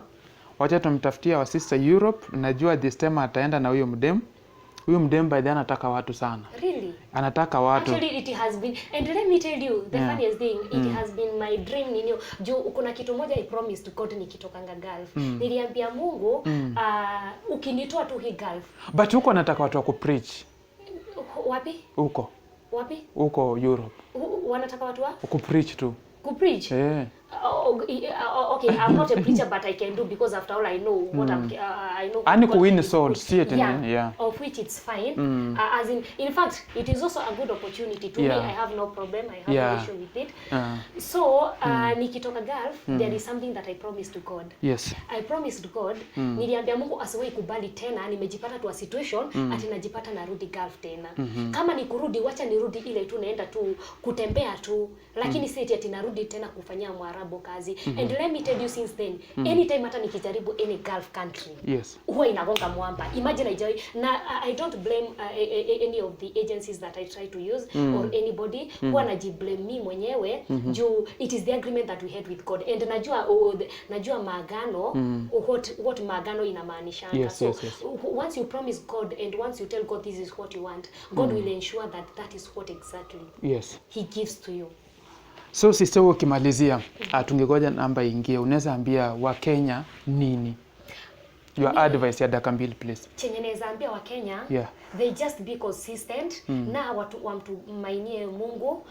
If at all there is any Kemboi mwenye ata watch hii video, naweza mwambia tu amtumainie tu Mungu, because God has every capability. Unaona chenye hakiwezekani kwa mwanadamu, Mungu anaweza. And then the good thing is, you see with God, God can use anything or anybody. Yani Mungu anaweza tumia just any point. True. So that you can be where you want.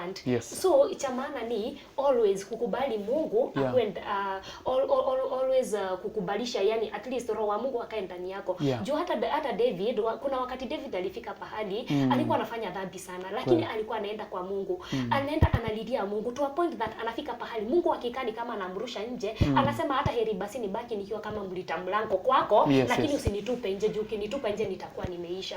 So unaona hiyo connection with your God, and that is why hata God himself alifika pahali akaangalia akaona, yani hajawahi ona mtu kama David. Hajawahi ona mtu mwenye anapenda Mungu, akona roho kama hiyo ya David. So the best thing is just stick to God, no matter what, hata whatever comes. Hakuna venye hata Mungu akikutupa ukikani kama uone ni kama unatupanishwa nje. Always just ngangania tu kwa uwepo wa Mungu. With that it will always take you far. And also the favor that is in you, it can outweigh every opposition that comes along your way. Wow. Thank you for your time. God akubless tu sana. Nimefeel story yake imewabless. Na sasa tunamuunganishia namba imefika. Wacha tumuunganishie contact card. Wacha tumuunganishie tuone kama atafika Europe.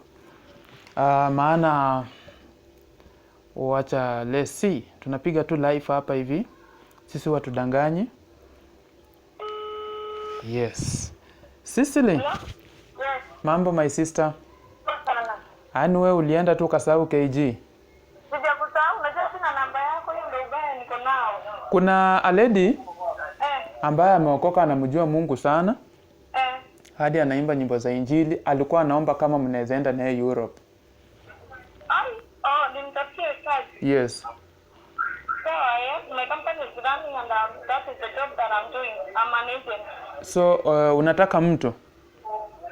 Anataka kwenda kama nani?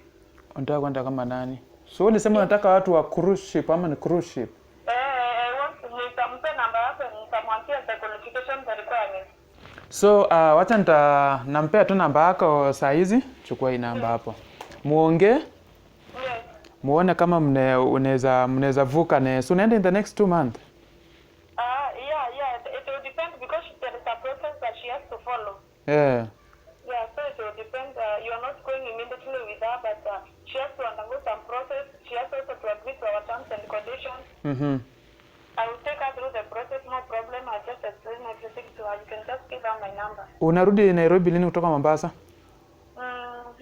Let me say next week because kuna some issues na jaribu kufollow up with the company. And I'm following up here near in Mombasa, also setting an office in Mombasa. Okay. But I also will have an office in Nairobi. Atakupigia mtaongea. Tutaongea, no problem. Also there is another one mwenye I'm in contact. And she has given me a long testimony. She is so excited because of the testimony. Okay, sasa acha tutaongea. Nilikuwa nataka tutafutie mdemu job live kwa interview. Yes. Nitakukall kwa sign kwa interview. Okay, sawa, thank you. So hivyo ndio tunafanya, na tukisikia job opportunity pia tutakwambia, na pia akisikia atatuambia. So please make sure you subscribe to her YouTube channel. Una click hiyo link, hiyo bell, una make sure una turn on so that akiweka YouTube video kwenye YouTube unapata notification, na pia make sure una subscribe before you go. Thank you, we love you so much. Let's meet next time. Bye bye.